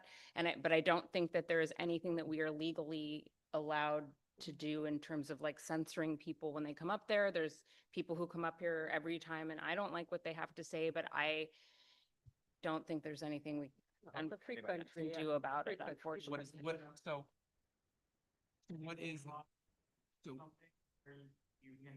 So sorry, this is not a not session. public session, yeah.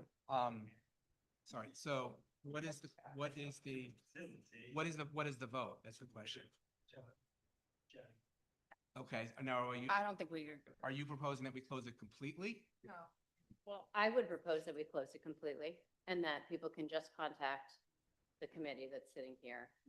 And that it's not open as a chat. This is an elected body and a public meeting, and the lack of decorum and then some on this chat is not acceptable. And I understand people are comparing this to how bad it was a couple of years ago and therefore excusing the bad behavior that is today. But in general, it's not appropriate, and we should be closing the chat and we should be conducting this as grown-ups, as an elected committee. What was the inappropriate behavior in the chat today? Because what I saw in the chat today was, the co-president of Place NYC, Craig, that you serve on the board with, that endorsed. You've said that 4 times. You don't need to repeat it. I have the floor. Actually, I didn't give you the floor. You've spoken several times already, Gavin. Other people So might want to speak. I'm going to speak. I'm going to speak because I think it's important. The co-president of Place NYC had said, publicly that she thinks it's okay to use the R word, and someone called her out on that. Is that inappropriate for someone to call her out on that?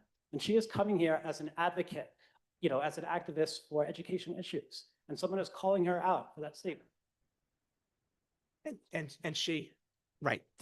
We are talking about the chat. And she did not say that in the chat. Someone else brought up a previous comment that was said, not in here, but on Twitter or X or whatever. She did not bring that up in the chat.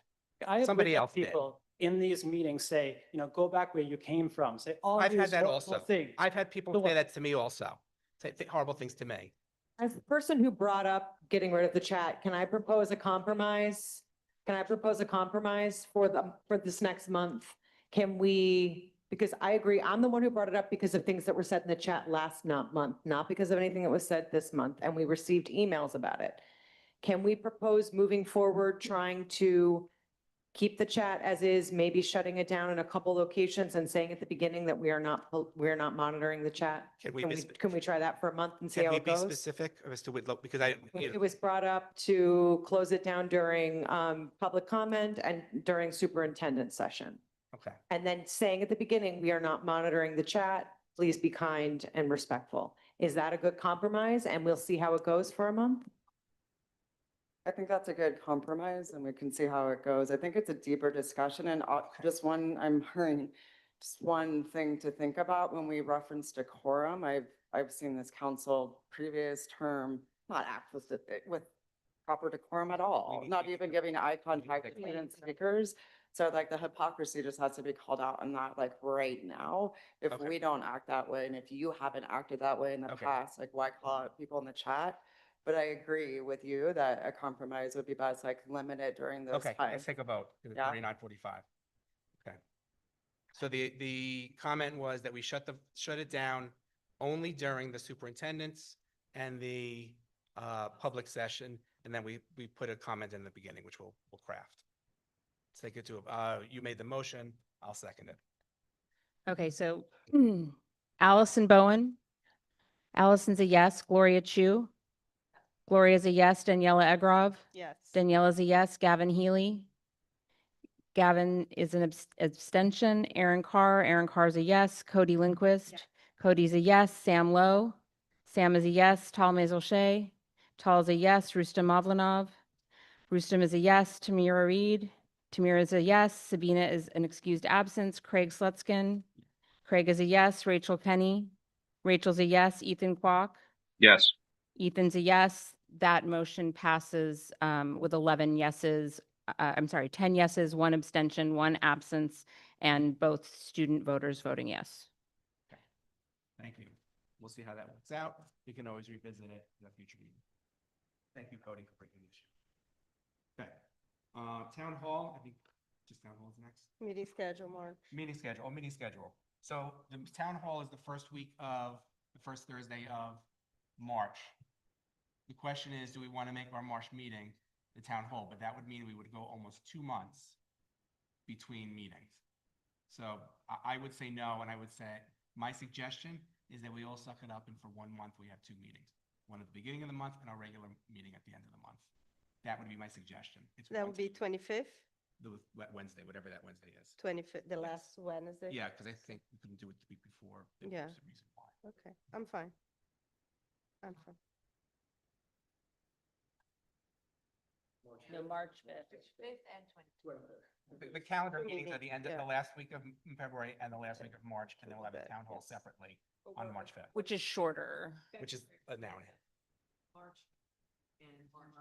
Right, but March 5th is not, it's just an hour and a half. Yeah. Yeah. Yes. Because otherwise we go 2 months, and I don't think that's good for anybody.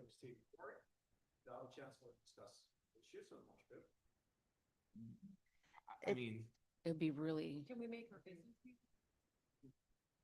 Just curious. we could, I wouldn't separate them out, but it's also, by the way, then after the chancellor leaves, we have to completely set up all the IT because they don't give us the IT. They did last time. They won't do it again. They didn't do it for any winners. So, okay. Is everybody okay with that? Do we need to take a vote? Yeah, Okay. we're fine. Town hall. So we have to start planning. The way we worked it out the way we did it last time was every individual, every person, I don't know if we had students at that point, but every students of course also, came up with 2 to 3 questions of their own. Some of them may overlap. It's not a requirement, but the chancellors typically ask us for the questions in advance. I personally think it's a good idea because this way the chancellor can think about the questions and then think about what answers. But each person had 2 to 3 questions, then most people got to ask questions. It's 14 of us. I don't know that we'll get to 14 questions in 60 minutes. We also will ask the public for their questions, which we will all have access to. We can incorporate their questions in our questions. If there's time, we could also take a question from the audience, There's no. but I don't know that there'll be a lot of time for that. Yeah. So is everybody okay with putting together 2 to 3 questions of their own, submitting it? We all will see everybody's questions. It's not that you submit it to me. You submit it it was a Google form that everybody had access to. Is everybody okay with that? Yeah. Okay. And then I'll send it. I got to find out when they want the questions. It's, it was before. And they will definitely be overlap. I think it's also good because you might have a question ready, but then the chancellor in answering another question might answer that question. So it's good to pivot, to have the ability to pivot to a second question or third question. Okay. Everybody good with that? Good. Treasurer's report, anything? Nothing. Okay. Just remember to get any expenses. I know I've actually gotten expenses. Thank you. I will not say who, but thank you to the person who submitted their expenses on a timely manner. Liaison school reports. My only comment on that is that it's frustrating that a lot of principals just don't respond. If they don't respond, email Kelly, Okay. superintendent, and he'll get you in because we've had that Okay. issue with Russ had that issue with the school. Yeah, and he'll tell that Okay. they have to do it. Definitely go to Kelly. Okay. Because there are some of the principals just won't. Hey, Tam. Sorry. On the liaison reports, I'm curious, what do you want, what should we report here? What if we're in the school, it's sensitive information, not student specific, you're gonna call it a student, but how much do we talk about here? I don't really know what the report is supposed to be about, capital improvements, leaky faucet, It's anything and everything. It could be capital improvements. It could be you were at the school and they did a lovely job with their presentation. If it's sensitive, I think it's a case-by-case basis. I think possibly talk to me or to face to see if it's appropriate to speak. You don't want to. But they're having, some people brought up, instances of, anti-Semitism and, all these things at certain places. So I'm just if it's a big issue at a school, I just don't know what I'm comfortable with, but I don't know what other people do either.